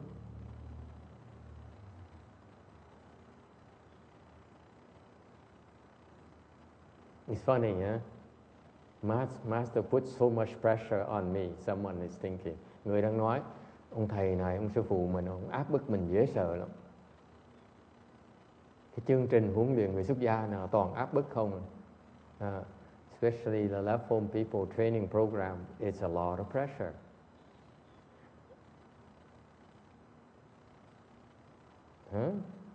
That is suffering. Cái đó là cái khổ. Cái chương trình huấn luyện của người xuất gia nó khổ, nó khó. So this is why the training program for left home people is very difficult, because you feel very oppressed. Tại vì họ cảm thấy rất là bị áp bức. True or not? Đúng là không? Don't answer that. It's a trick question. Có hay không?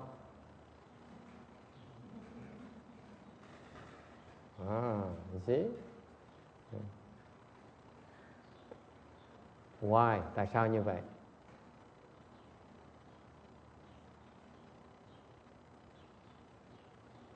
Because to endure suffering is to end suffering. Tại vì mình nhận cái khổ là mình liễu cái khổ.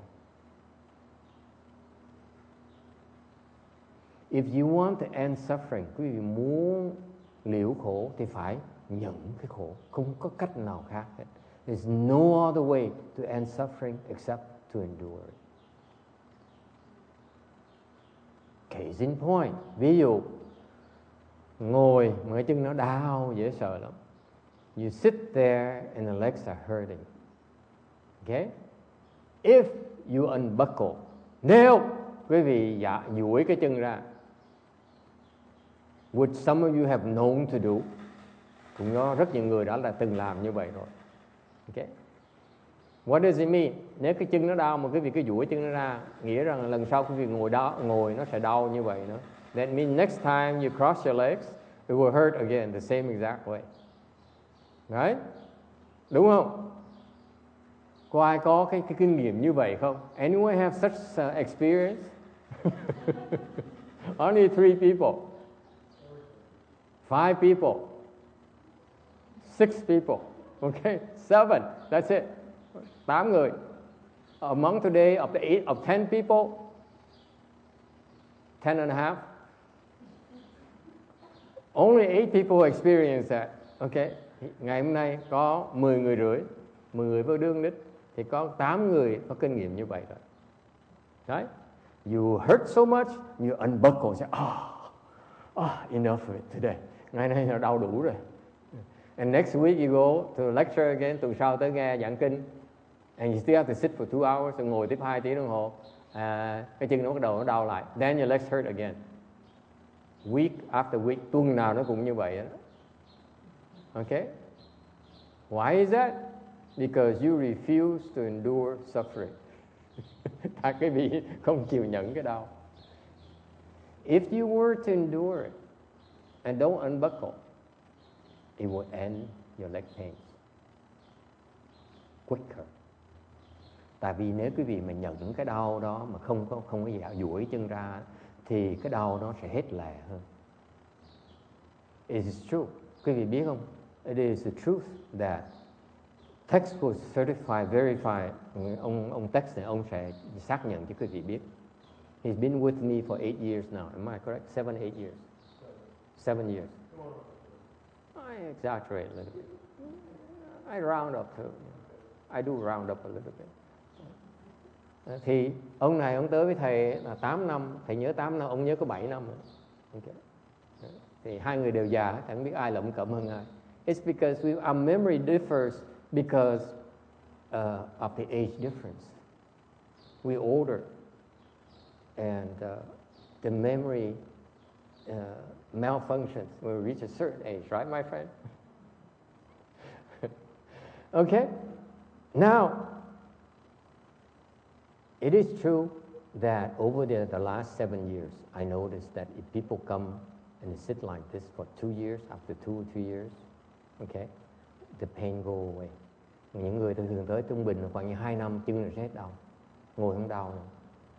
Okay, and some who are fast, có nhiều người nó lẹ hơn. If they endure the leg pains, the legs stop hurting after 1 week. Wow, it's a little bit exaggeration. Okay. Okay. Thành cái đau đó, cái gì?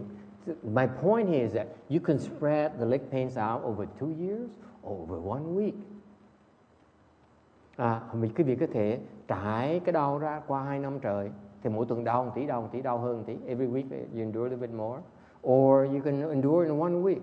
You can endure all of it in 1 week. Rồi quý vị có thể nhẫn nổi trong 1 tuần thôi. And of course, there's some of us who've been here for 5, 6 years who says, I don't care I don't believe what he says. It hurts. I don't give a damn. Okay. Có nhiều người tới nói, mặc dầu tới nghe thầy giảng kinh là 5-6 năm trời rồi. Nói ông thầy nói gì kệ ông thầy nói. Đau tôi không thích. I do not like this pain here. Okay.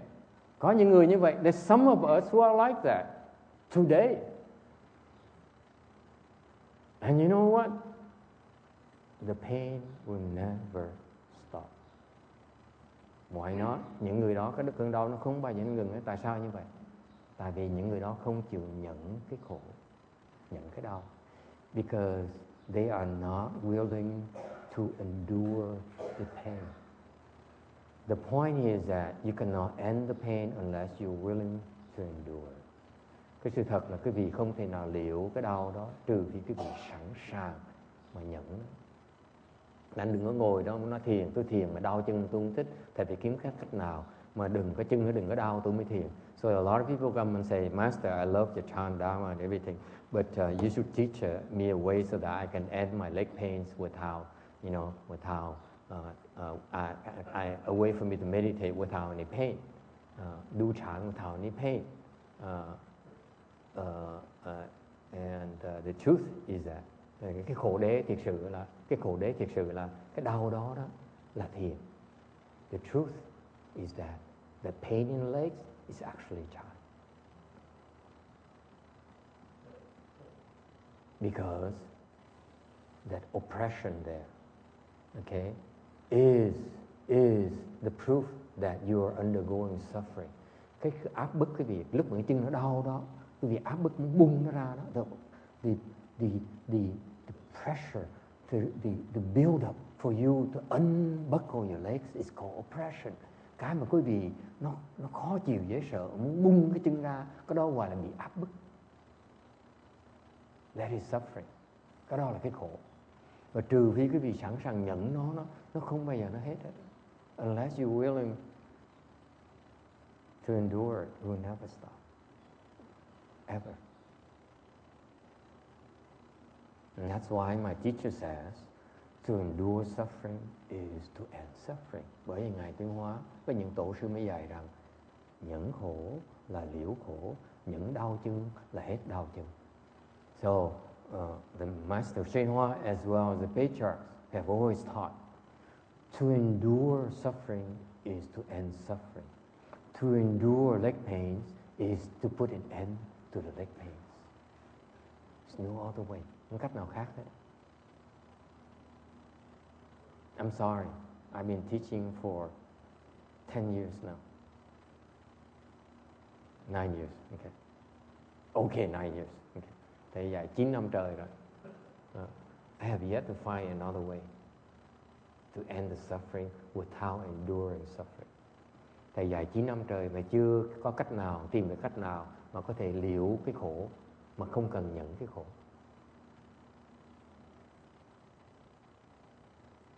So some people say, I go to a certain temple and I practice for a week and I feel so good the entire week.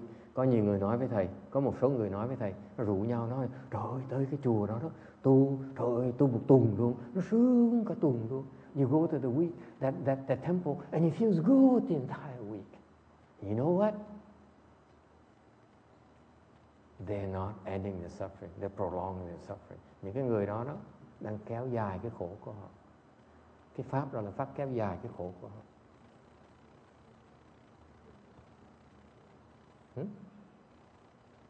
You don't believe me, but someday you see. Cái vì hiện với những người đó không tin lời thầy nói, để trong tương lai họ sẽ hiểu, cái đó là sự thật.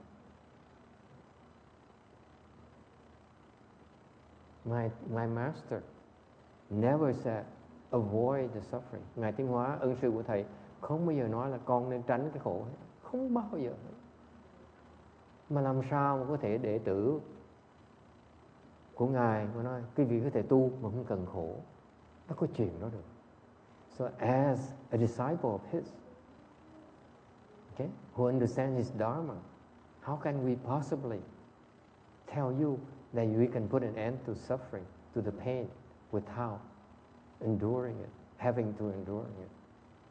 It's not possible. Không thể có được.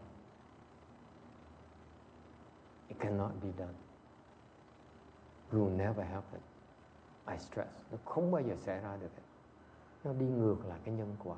It goes against the law of cause and effect. Nó đi ngược lại cái nhân quả. Okay? This is the time is up. I went 5 minutes over. Tôi xin lỗi đã quá 5 phút. Để cái này nó quan trọng. Any questions before we wrap it up? Có ai có thắc mắc gì không trước khi mà mình chấm dứt?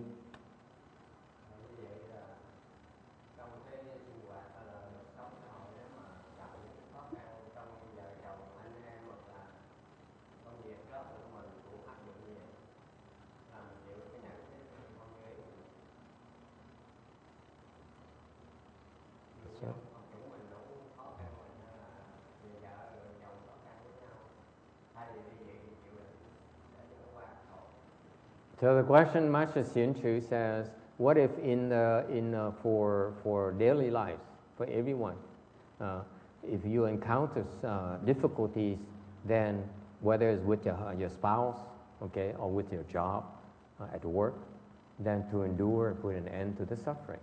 Yes. Quý vị muốn liệu cái khổ đó, những cái khó khăn đó với vợ chồng, ở công ăn việc làm, thì quý vị nhận cái khổ đó là sẽ liệu nó.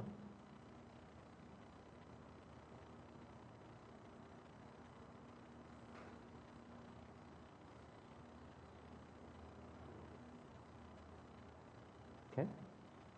It's only one way, một cách thôi. Không có cách nào khác. Đó là cái sự thật. This is the truth of suffering. Cái này là sự thật của cái khổ đế. This is the truth of suffering.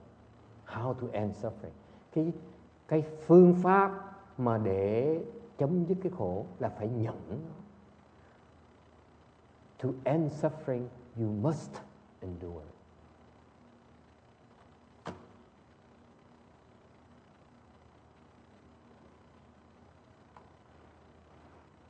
Either over 2 years, over 1 week. It's your choice. Quý vị có thể nhẫn trong 2 năm trời thì hết đau chân, hoặc là nổi trong 1 tuần sẽ hết đau chân. I think. Okay? Đó là căn cơ đại thừa, thưa quý vị. This is Mahayana roots. Cái người mà có căn cơ đại thừa đó không có sợ. The people who have Mahayana roots are not afraid of it. Thành cái pháp mình chuyển chọn dễ sợ lắm. This is why our temple is like you go through a selection process.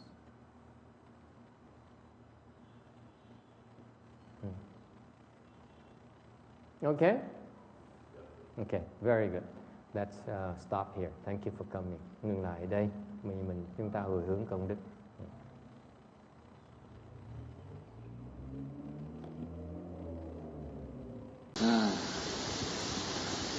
迷缘呢，就是讲这个因果循环报应不爽。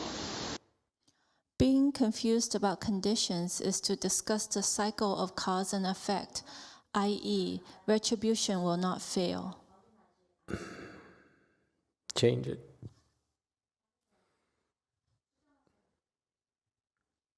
Okay, very good. Continue.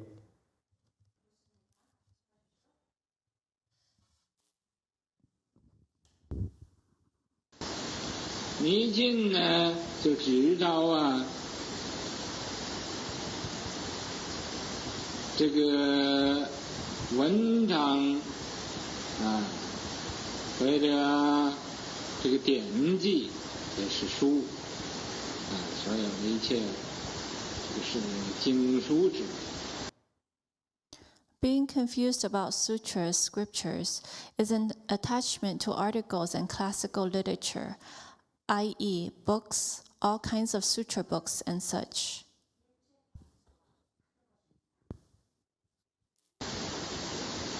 今天我和法师你这一个谈论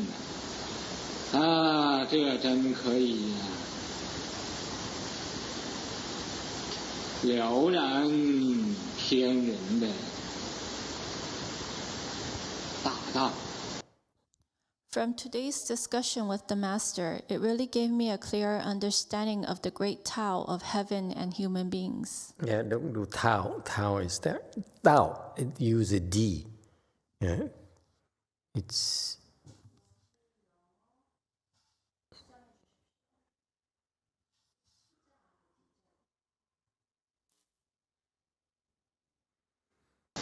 天人这种关系于是乎就给这位法师造了一个齐桓寺。 The relationship between heaven and human beings. As a result, he built Qi Huan Temple for the Master. Okay, stop. 这齐桓 Okay, questions, comments?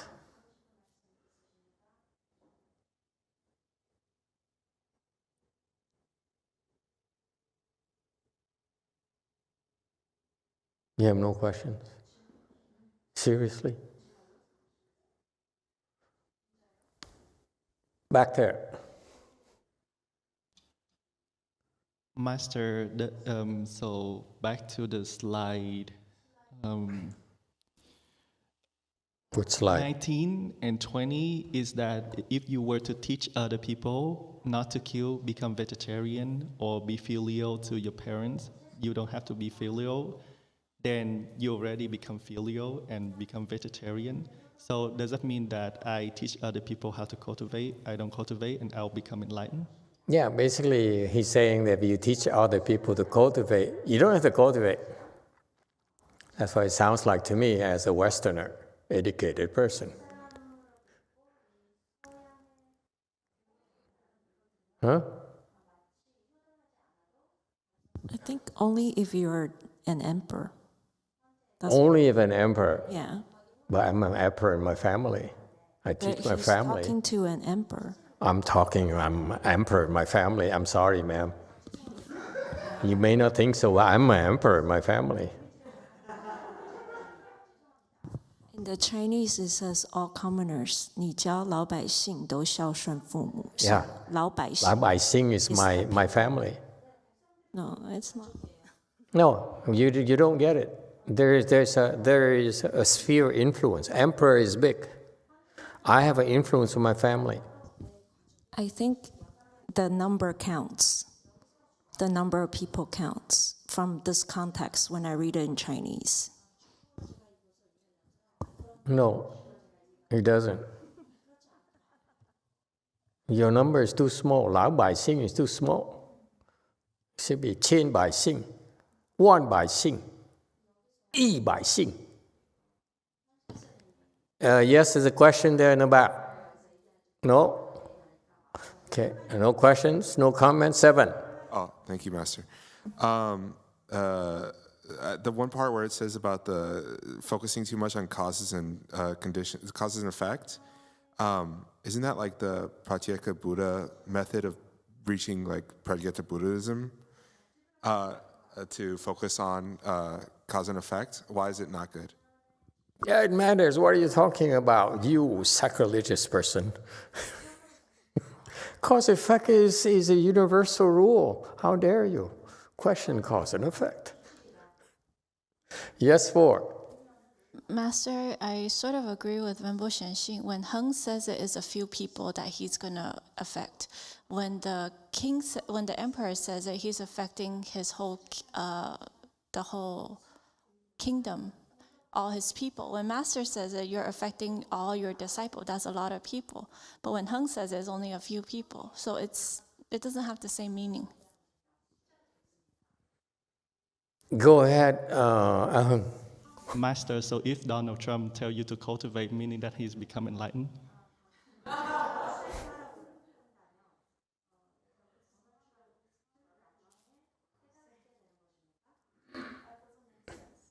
Okay, so the Chinese are disagreeing with the Vietnamese. Yes, what do the non-Asian think? 7. Thank you, Master. You know, when I hear do the best with what you have.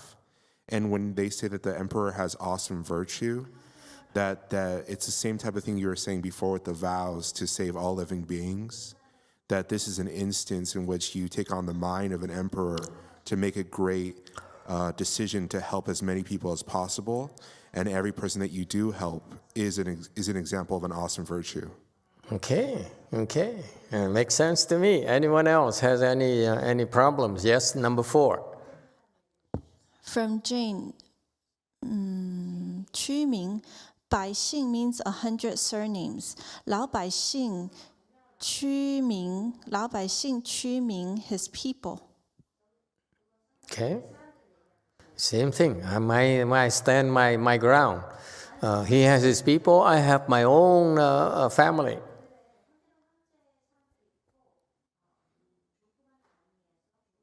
Okay. Anyone else? Diego, he says, I'm so tired. I have no energy. Can I just rest? Okay, okay. Anyone else? No one is curious? Huh?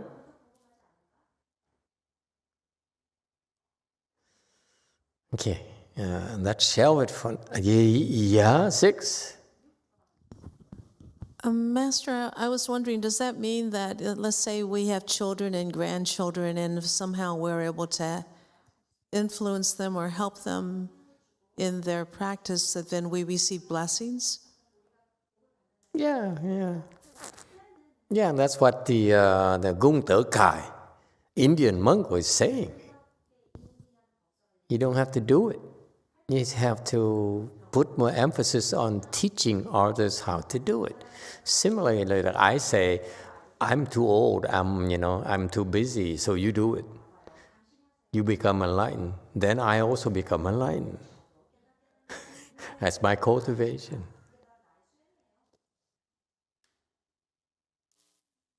No, you disagree, a Chinese person? A Taiwanese person? 5. I think that's taking too much liberty out of this context. He didn't say enlightened. He says he'll have great merit and virtues. You accuse me of taking liberties now? It's getting personal. Wait a minute. I'm just an emperor of my household, my temple. Can I just be an emperor of my temple? It's not taking liberties. He didn't mention the word enlightened in this context. It's cultivation. What's the point in cultivating? You're taking things literally. When we say cultivation, the Chinese say, you Chinese people say cultivation. What does it mean? To become enlightened. Yes, ma'am. I will speak for you.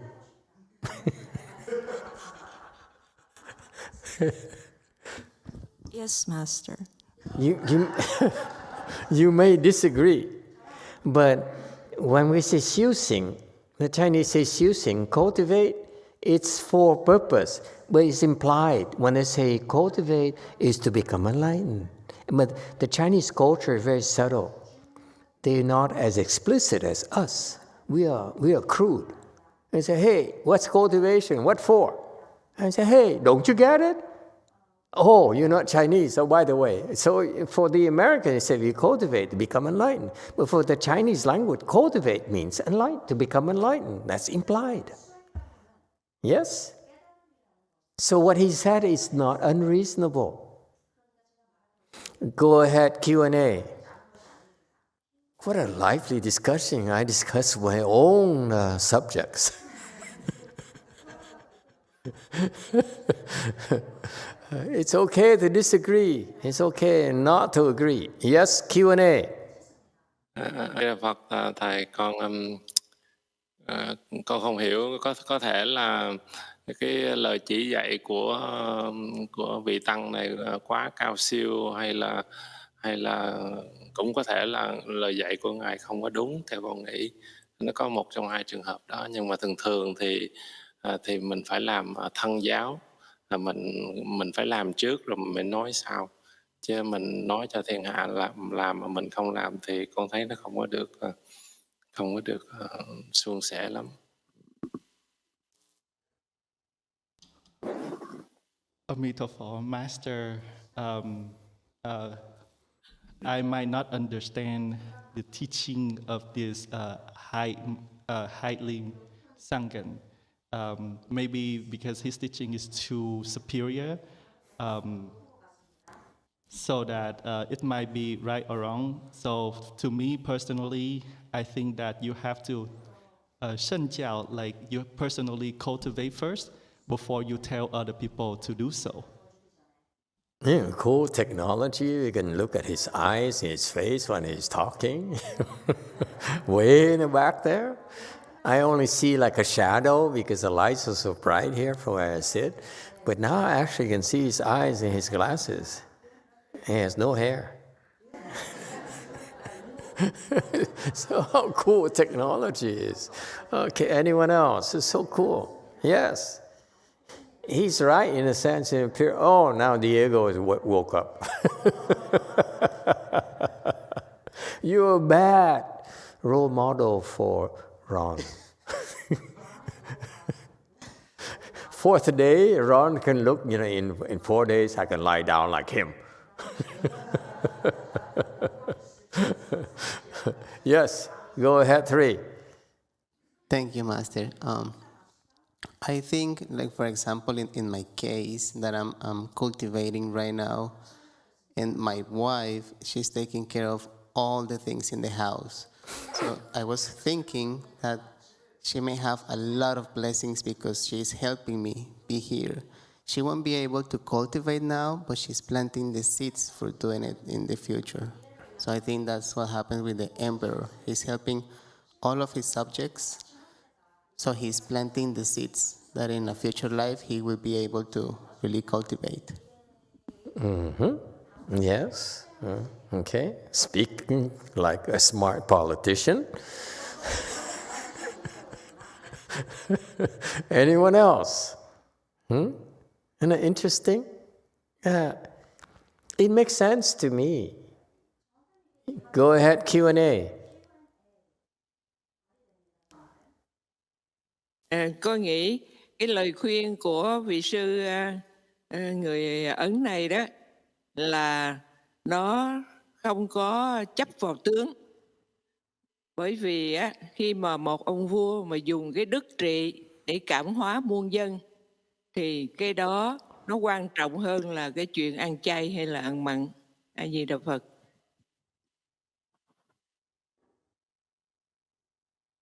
Amitabha, I think that the advice from this Indian monk is not to attach to the mark itself, because once you become a king, an emperor, you use your virtue to rule, and cảm hóa is to change, convert, transform 10,000 of your subjects. That is more important than for you to become vegetarian and not drinking wine. Okay, very good. Sounds good. Yeah, okay. You all make sense from your perspective. Okay, let's talk about, let's discuss it. Let me give you my 2 cents worth. Okay, he says, so the emperor heard of his cultivation, so he says, we could use someone, excuse me, of your wisdom here. So please come to the capital. And he went there. So kudos to the emperor for inviting a person of virtue to the capital to shed lights on his problems and provide new perspectives for the country. Okay, that's so important. And this is a great emperor. This is something that should be encouraged, and it's not happening anymore. Okay, that's the advantage of having the emperor. So in a Chinese system where they have an emperor, and that's why they don't have to worry that much about re-election and or allegation of fraud and so forth. Okay, so there's a real advantage here that they have. That he has. So invited here to go to Nanjing, and he went there, emperor says, I have this burning question. I want to be vegetarian. Okay, but it's too complicated. It's not that simple. I cannot be vegetarian, so how do I become vegetarian? I can't. I try to be vegetarian, but I can't. And what happened is that this is what happens when you as a monk go to the emperor's office. Okay? You now have to talk to the emperor, and you have to give the emperor something that more suitable for him, for the emperor. So he says, you're not a commoner, so you're different. Okay? My point here is that, to me, from a purist perspective, this is compromising. Be careful now. He's going to unravel a little bit later. He's compromising himself. He says, I cultivate, but my cultivation is different from yours. Therefore, I excuse you from being vegetarian. I can be vegetarian. Others can be vegetarian, but you can be excused. Okay? That is a compromise that usually occurs because you're under pressure. You're given all these honors, all the attention, the promise of support. You don't have to go back to the mountain anymore. And so it's tempting for you as a monk. Sangwok is laughing now. He says, okay? If you go to the, you go and there, this great things you can get. Warmth, food, water, sewage, toilets, nice bathrooms for us Americans, okay? Okay, insulation, a roof over your head. You don't have to walk in the rain anymore. And you don't have to go down to the river and fetch water anymore. You have running water. So you have different frame of perspectives all of a sudden. And therefore, you speak differently. And this is what he says. You are different. I understand. To me, this is sort of like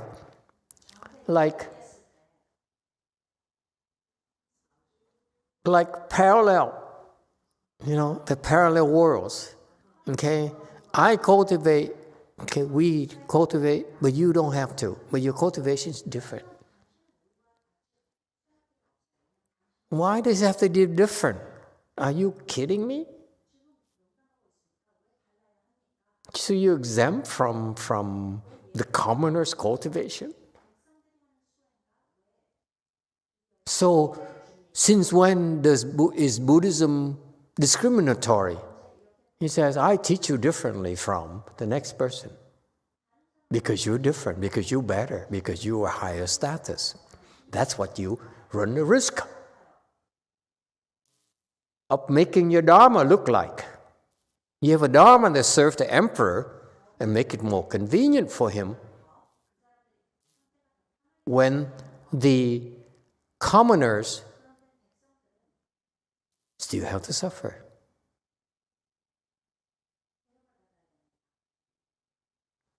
That Dharma is fine. Okay? Okay? But it's not pure Mahayana. I doubt that Master Shua would say that. I doubt it very much. He's dead already, so I can't confirm it. Yes, 8. I see the Phật thầy con không understand that why the emperor cannot be vegetarian.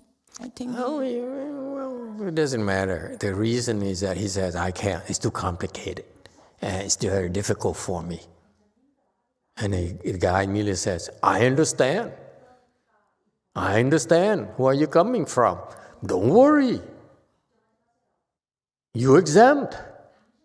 And here's how you can be exempted. Sound like You don't need to know the details, but the point is that he's too quick at jumping to the rescue the emperor. That's my problem. Yes, 4. From Brady, changing food habits to vegetarian is a method of achieving the greatest good to the greatest many. Come again? Changing food habits to vegetarian is a method of achieving the greatest good to the greatest many. Yes, true. Continue. From Zhihong, in Chinese, we also say 上行下效, which means what is done at the top, those below will follow suit. That is also how the awesome virtue is manifested, another way of teaching. Absolutely. Buddhism is to teach by example. You cannot say, you should be vegetarian, but I, as an emperor, don't have to be vegetarian because I have state duties. I need to drink with the other emperors. It's necessary for me to force a strong relationship with other emperors because I need to drink with them. I need to go hunting with them. I need to go eat meat with them, lobsters with them, steak and so forth.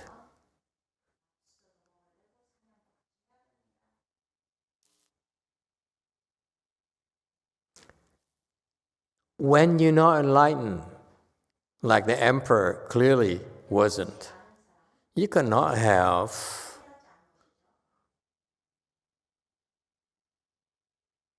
exemptions like this. That's not the middle way. All of a sudden, the emperor, the Japanese emperor, for example, this is what happened in Japanese Buddhism. What happened is the monks came and taught them, and then or the Japanese monks came to China and learned a lot from a great Chinese teacher. They brought it back and said, I'm going to bring back this great teaching here to my country in Japan. Came back, emperor called in and said, oh, wonderful, you back. Okay, and exactly what happened here. Same thing happened in Japan. He says, Buddhism is giving exemptions to the Japanese emperor. You don't have to be vegetarian. You can kill. And that's why the shogun would at night read the Buddha Sutra, and in the morning and say, go kill. Because they're exempt. So now, Buddhism in Japan serves the emperor, serves the royalty first, not the whole nation. Because they thinking is that you serve the emperor, therefore you serve the nation. So there are double standards in Buddhism. It's no longer Buddhism, you have double standards for confused people. Confused people are confused people, whether you're an emperor or not, you're still confused. Therefore, you must be taught how to remove your confusion. You don't, you will destroy Buddhism. That's what happened in Japan. Buddhism in Japan is personally weird.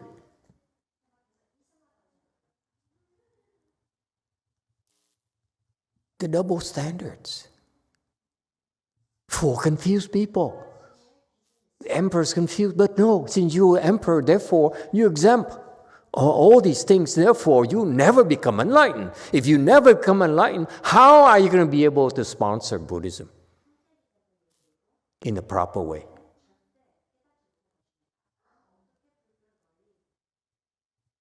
If I allow a Chinese doctor who sponsors me to tell me what to do, or influence my actions, how can I cultivate?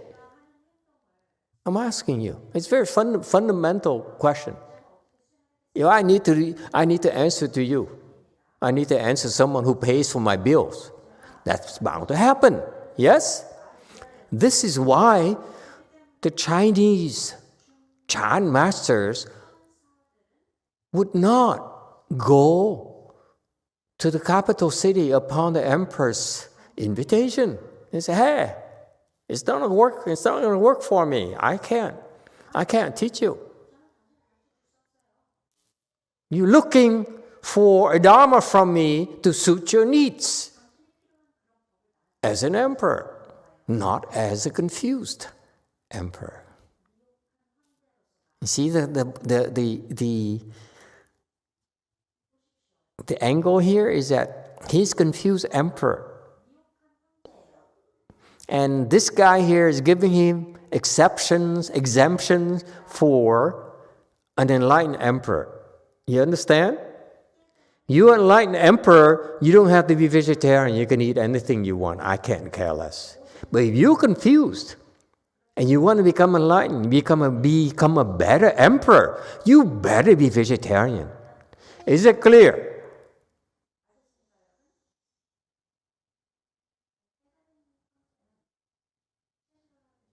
That's why this kind of brand of Buddhism cannot go very far with the emperor, with the country. It didn't last. I don't have any writing or any things from this Gunther Kai, Indian guy.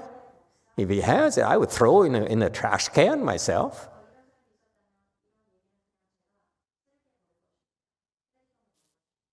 This kind of Buddhism serves the emperor's needs to help him remain confused. How can he be a better emperor if he is allowed to remain confused?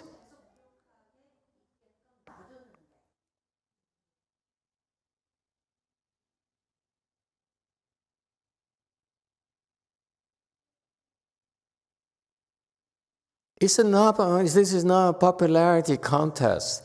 It's not because we need to say something to make the president happy or the emperor happy or the party secretary happy, whatever, okay? It's about what we tell you to help you remove your confusion. That's our jobs.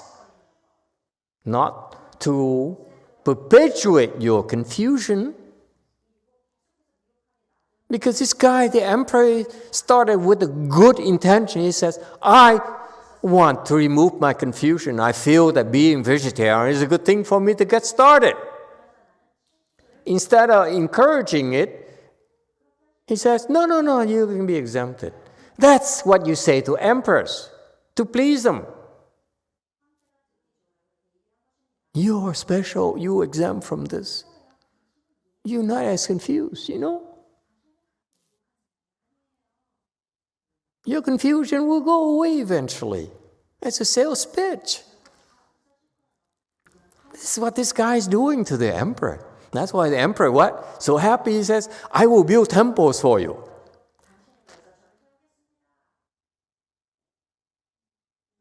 I will sponsor a lot of monks and nuns. And the guy went away and said, see, I helped Buddhism become stronger in China. My mission accomplished. Better in the back. Mission accomplished. I built temples. I have monks and nuns studying Buddhism. Resounding success.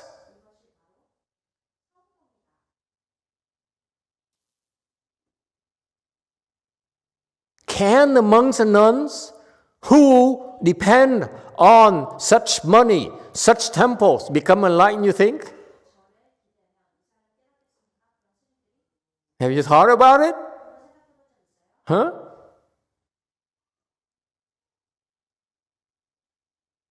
If this temple here, you came to do a chanchi, came about because I stole money from others, I cheated others, okay? In order for the big goal of helping humanity, helping build Buddhism, what are your chances of becoming enlightened if the foundation of your cultivation of this chanchi is based on corruption and thievery and delusion? The food you eat will be tainted. The water you drink. Okay? Yes, 6. Brady has here, surely you cannot be a confused emperor and really be enlightened, right, Master? Come again? Brady McBride has here on YouTube. Surely you cannot be a confused emperor and really be enlightened, right, Master? Of course not. I feel for this emperor. He started with good intentions. And this guy says, you know what, I have an exemption for you. I would throw him out myself. I want no special treatment, you hear? I'm confused. Treat me like a confused person. That's why I ask.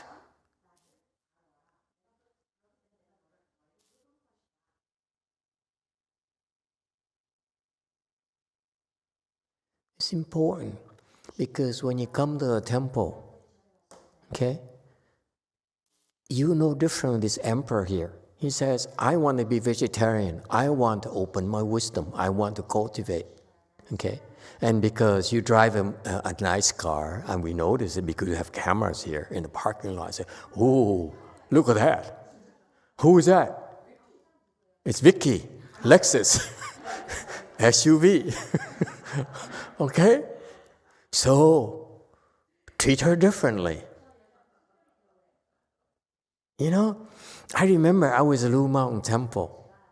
Okay, that tiny, tiny temple over there. It's not even a temple, like 2 houses put together. About the size of 2 houses put together. And Gu Yin, it's there because Gu Yin was cooking for us. Okay, back then. It was good times back then. Now Gu Yin doesn't have time for us anymore.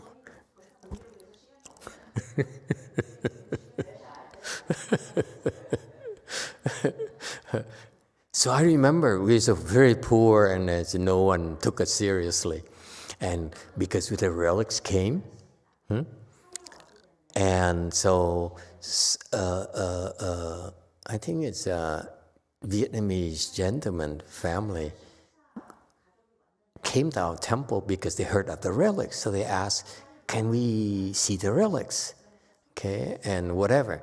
And then after they, were shown relics, okay, and they presented me with a check, okay, $1,500.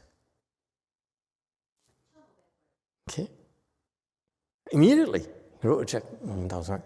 Can I make a donation, Master? $1,500. I still remember it. It's a big check for me. And so my point here is that very rarely did I find a first-time visitor give me a check of $1,500. So immediately I said, what kind of car does he drive? So surely enough, it's a Mercedes S-Class.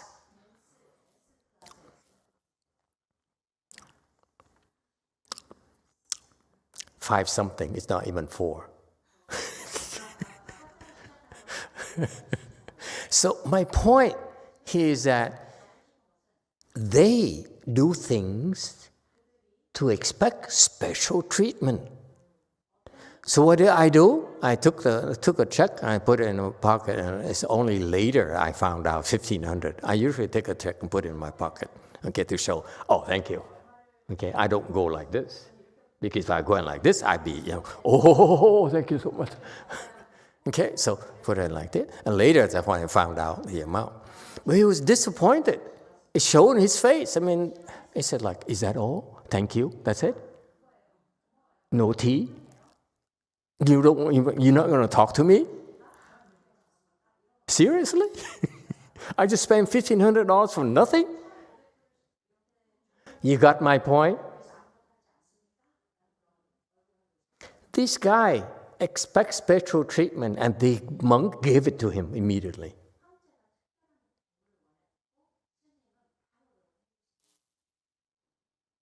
That's why his Dharma didn't last very long.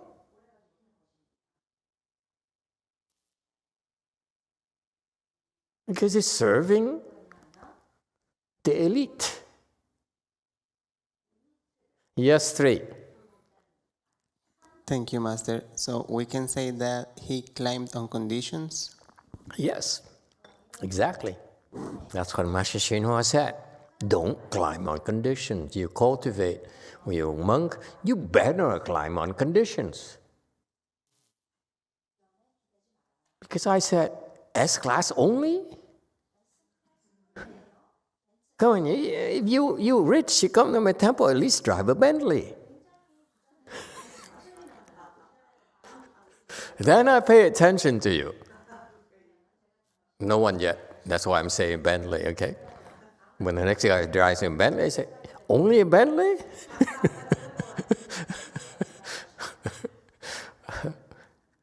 Maybach, man. Anyway,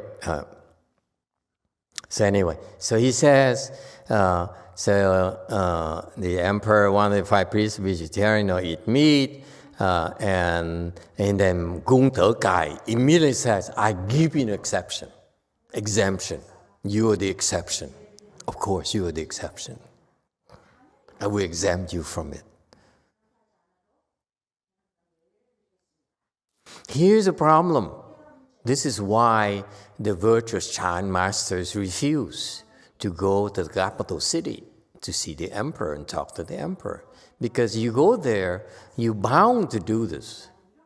If you didn't, the emperor would be offended. Like what happened to Bodhidharma. Emperor Wu of Liang dynasty didn't hear what he wanted from great master Bodhidharma. And that's why later on, Emperor Wu of the Liang dynasty fell and became a hungry ghost.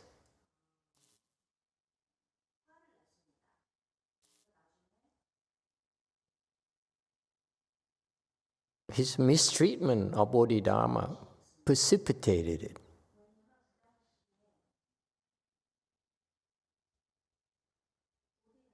So if you do it wrong, you push them down to fall. And if you do it right, they will be offended and then they will ostracize Buddhism. This is why you're better off not getting near them. And see, clearly Gung Te Kai was not enlightened yet. That's why he climbed on conditions immediately. Is that clear? So you understand the difference between you and Gung Te Kai. Do you understand? You can be doing a Chan Chi for 20 years. Like that Taiwanese monk I met. He says, I go to China for 20 years now, 8 months. Typically, I spend 8 months of the year in China doing the Chan Chi.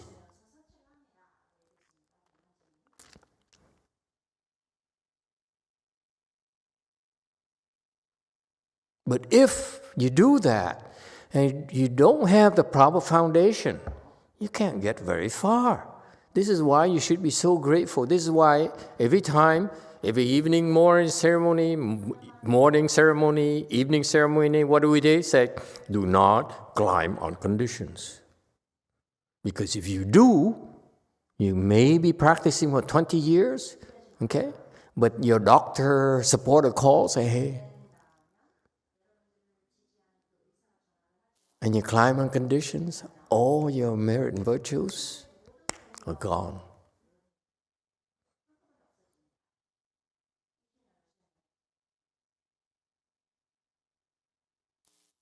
It takes people like Bodhidharma, like Master Shenhua, who decided to make personal sacrifices. Bodhidharma could have a huge series of temples throughout China and spread Buddhism very quickly. All he had to do is be nice to Emperor Wu of Liang dynasty. That's all it took. Why not? He could have done it, but he didn't. Why not? So that he could transmit it to the second Chinese patriarch, the pure Dharma, not a corrupted Dharma that has been contaminated by power, by money, by influence. Because that, whatever he transmitted to second patriarch, Hui Ge, is the pure Dharma. If he had the temples and he gave all those temples to Hui Ge and say, hey, listen, you're my successor and you have all these institutions, all these followers that you can build upon, okay? Chinese Buddhism would not be as strong, as great as it was. Now you understand why every morning, every evening you recite, okay, what is it, the 3 principles? Huh? I forgot. You better not forget. Hey, retired spy, what are the 3 principles? You better remember.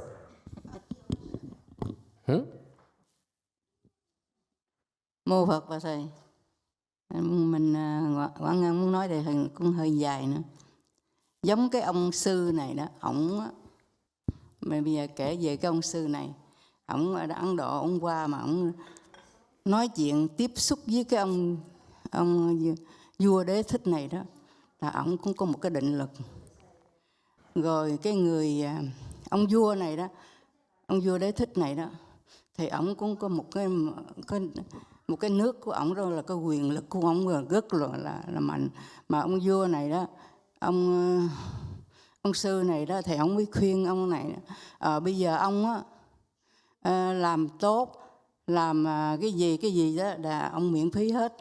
Là ông vua Đế Thích này, ông nghe ông cũng tung luận theo, thì ông cũng độ được một số người, chứ không phải là không đâu.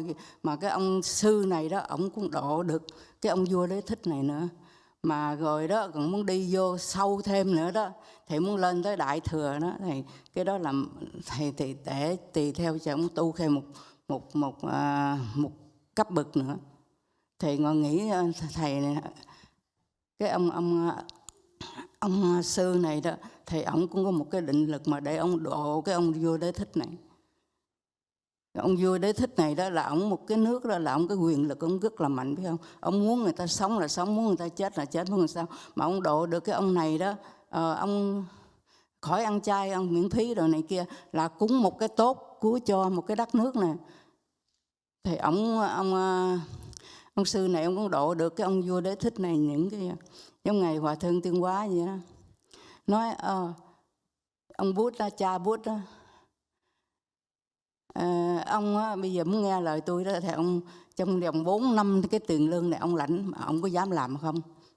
Ông Bút ông không có dám làm, bởi vì không có dám làm thì sư phụ đó thì cũng không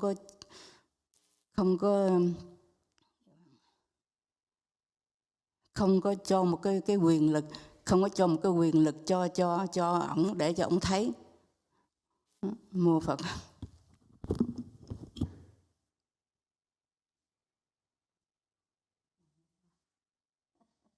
Amitabha Master, Boyin would like to say something, but it's kind of long. Just like this monk, he came from India. He met with the emperor and talked to the emperor. That means that he has to have samadhi. This emperor, he has a power over the country, so he's very powerful. So then this monk taught the emperor to do that, and the emperor do as instructed. That means that the emperor actually crossed over many people, not just like that. But if he wanted to go deep into Mahayana, he has to cultivate in a different level. So therefore, I think that the monk can cross over the emperor in that way, must have samadhi, and he also cross over many people in that way. Just like Venerable Xuanhua, he wanted to cross over the Bush father. Master Huat said that if you wanted to continue to become a president, you must not receive for your your wages for 4 years. Therefore, I think Venerable Xuanhua wanted to teach the Buddha fathers that way. Mm-hmm. So that's why it's important for you to appreciate the foresight of Master Xuanhua. He says, 动死不攀缘，饿死不化缘。chúng sự bố chịu nhận. Got that? That's the spirit.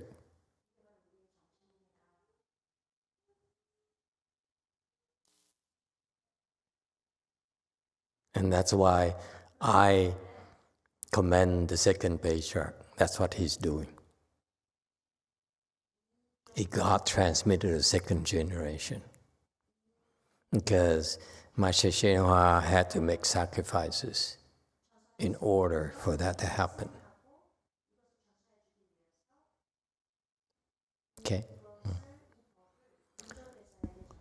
So he says, oh, you exempt, you're not a commoner. You don't have much awesome virtue. Waiter. Waiter here is not awesome virtue. Here, waiter here in the sense of you don't have the ability to keep people in awe or your influence, power influence. Okay, but it's okay. You understand the concept here. He says you have a lot of influence, you have a lot of power, okay, and virtue. Unlike you, commander doesn't have it. You don't have, therefore you are exempt. Okay, and here's what happens to a politician, like the emperor says, okay, yeah, okay then, I don't have to cultivate. I'm special. There's a way. This Dharma is cool. This Dharma makes exceptions for me. Even though I'm, still confused, I'm exempt.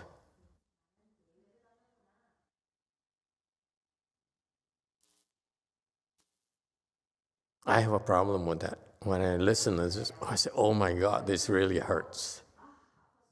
For what? You need to benefit all citizens. And it says all kinds of good deeds. That's cultivation. Okay, and need to do things and benefit citizens. So basically, it says it's practice giving. That's his Dharma door. He says you just practice giving. You don't worry about keeping precepts or take the hard way. Okay, you are exempt from hard work and from making personal sacrifices. You just ask others to make sacrifices. And that's Buddhism for the royalty. You see, sounds familiar? That's what happens in Japan.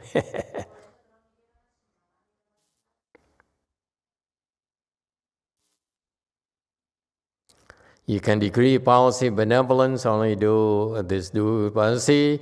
You have to tell them to kill less, it will save many lives. You see, of course it's true.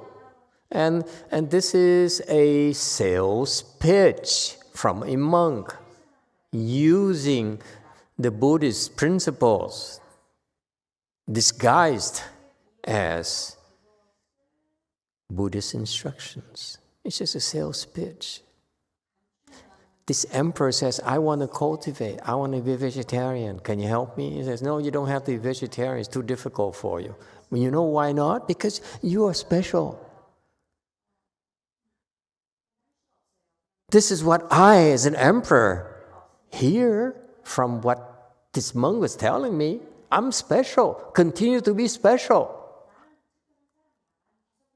So there's a Buddhism for the emperors and Buddhism for the commoners.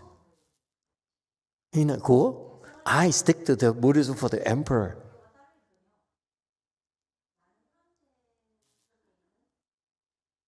You get it now? Disagreeing Taiwanese person?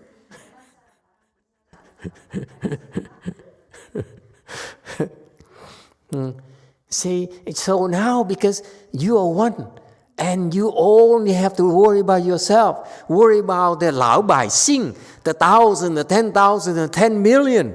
If you get them to do the good deeds, you don't have to. It's the same as you doing good deeds.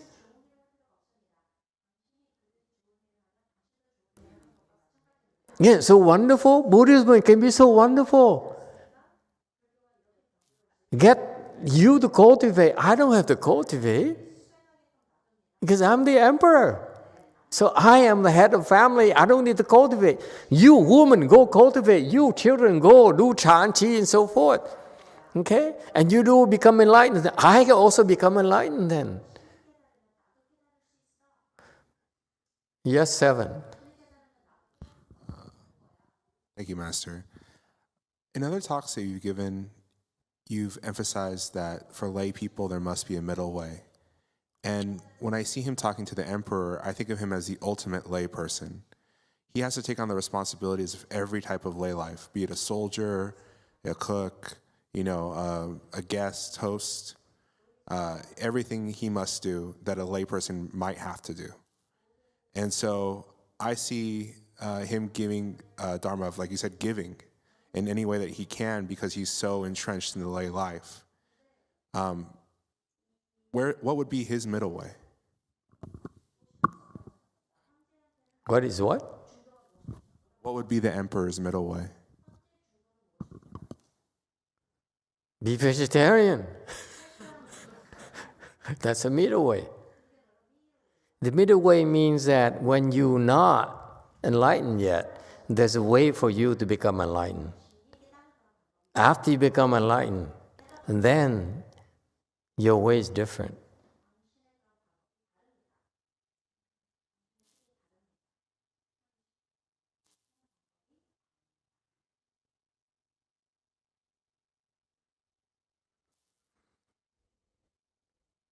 So that's why it's very important to differentiate when you are confused. The teachings are designed to help you end your confusion. When you are no longer confused, it's different.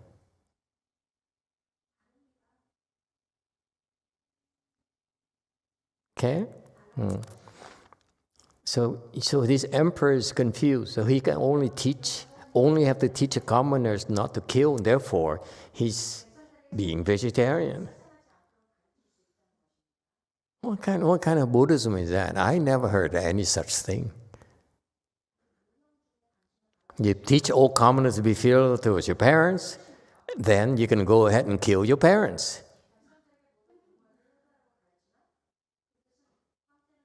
Because you only kill one set of parents, whereas you have 100 million people who are being filial to their own parents. Therefore, this is nothing.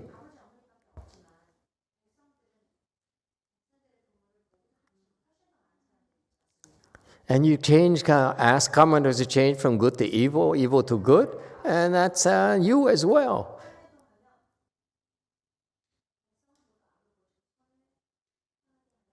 So you don't have to eat less meat or drink less alcohol because you're getting others to cultivate for you. It's just like this lady here says, my husband will cultivate for me, and therefore I'm cultivating.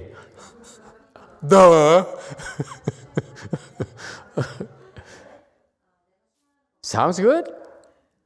Buddhism is wonderful.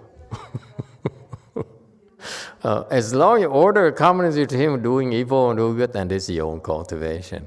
And he's so happy, he said, this is such, Buddhism is so wonderful, I will build temples for you. And you know why? I never heard such great things. Because the other monks could not explain it to me because they're confused about conditions. And the confusions, they are confused about principles only. They can't advise me in what to do.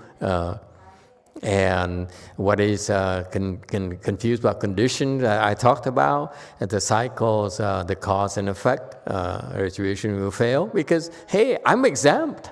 They couldn't even understand I'm exempt. You see that? That's what it means. I read this, what is it talking about? Oh, yeah, him. I'm exempt. I'm exempt from cause and effect. This Buddhism is fantastic. And the Confucians who brainwashed the Chinese, very well, Asians very well. You lucky you're not Asian. We all brainwashed by Confucius. There's some good parts about it, but when you get to a high level, it's so darn confusing. Confucius was very good for stupid people who need to be kept in check to serve the emperor.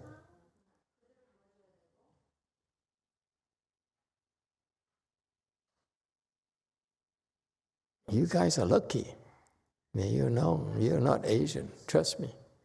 Because the Asians are brainwashed. When I teach my Asian disciples to a high level, now I said, let me tell you, don't quote me your Confucian value systems. It doesn't apply to me, doesn't apply to us. Brainwashing is necessary for confused people. They're not designed to help them open the wisdom. They're only designed to keep them in check. That's all. So it's packaged under, you be humane, you have to be filial, you have to respect the rights, you have to respect authority in order to keep you in check. That's all. You need to blindly follow.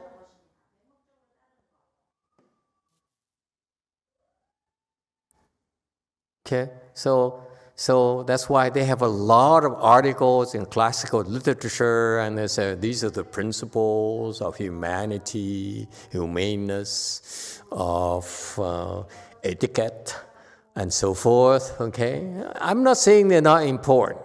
They're important. Okay, however, when you need to also be free from those constraints in order for your wisdom, your true wisdom to unfold. Confucius never intended to develop wisdom in the people. That's why the Buddha had to come. You get it? If Confucius was able to do it, why would the Buddha need to come to the world? Why did the Chinese have to go to China? And the patriarch had to go to China. So from today's discussion with the great master, I have a clear understanding of the great way of heaven and human beings. Meaning, I'm the son of heaven, I'm exempt. You human beings are not.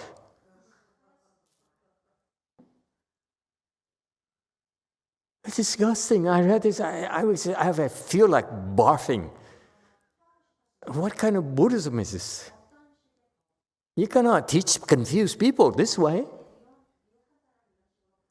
There's no foundation for this guy, for his brand of Buddhism. His temple, see? As a result, he built Qi Huan Temple. You give me that temple, I would take it, but then I would sell it right away. Because it's corrupt. I don't want it to be known as a Buddhist temple. I would take it because it costs money, okay?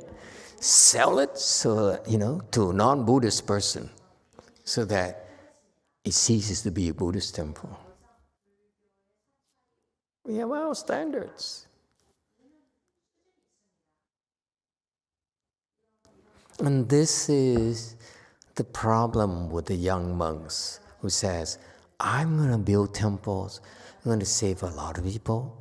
I'm going to teach people about Pure Land Buddhism and confuse the heck out of them.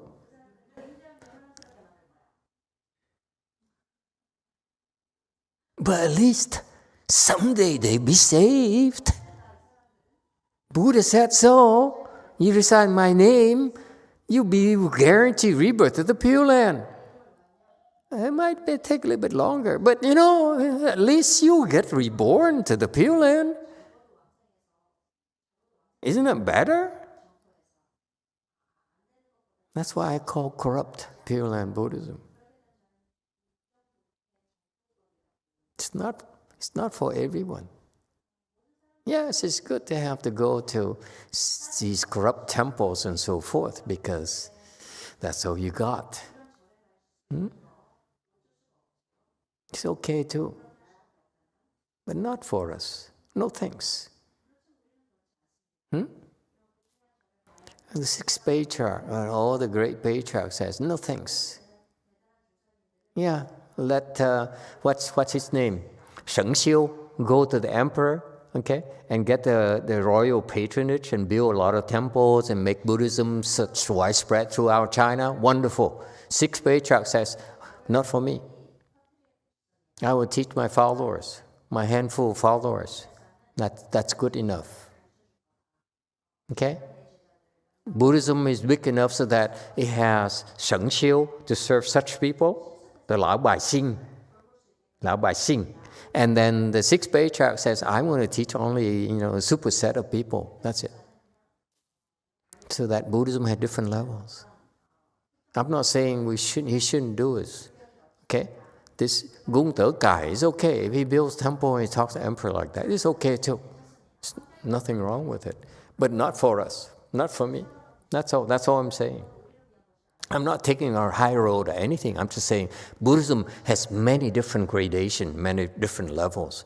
Which one do you want? Is that clear? That's all.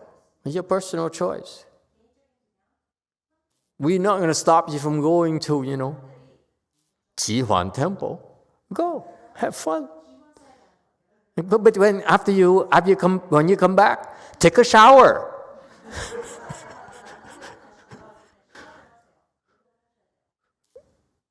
It's fun. It's okay. We embrace it all. You understand? Please don't understand that I'm a high road. I don't care. And this is inferior. No, for us, it's not for us. Buddhism still serves Japan well in a certain way. Okay, it helps. It prepares them. Just like my late father, he went to a lot of teachers, Vietnamese teachers, famous ones, and Tibetan teachers, and all those things. Eventually, he ended up on Master Hsuan Hua, and that's how I look at that and say, "Oh, they're being prepared to go." It's okay. That's Buddhism too.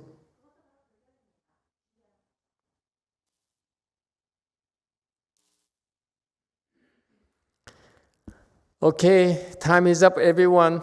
Thank you.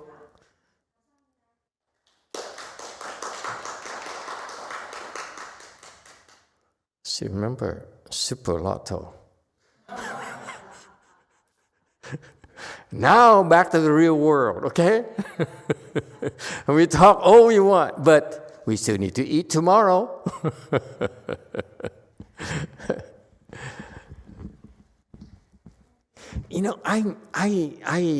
I can't express how grateful I am to Master Hsuan Hua. His teaching is so profound and provide a guiding light for myself personally. That is priceless. That's why we're doing this.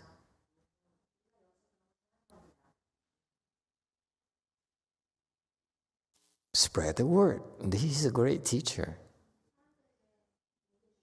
His disciples may not understand it, may not appreciate it as much as they're supposed to. But the teaching is fantastic. It's such pure Buddhism, untainted. Okay? Thank you.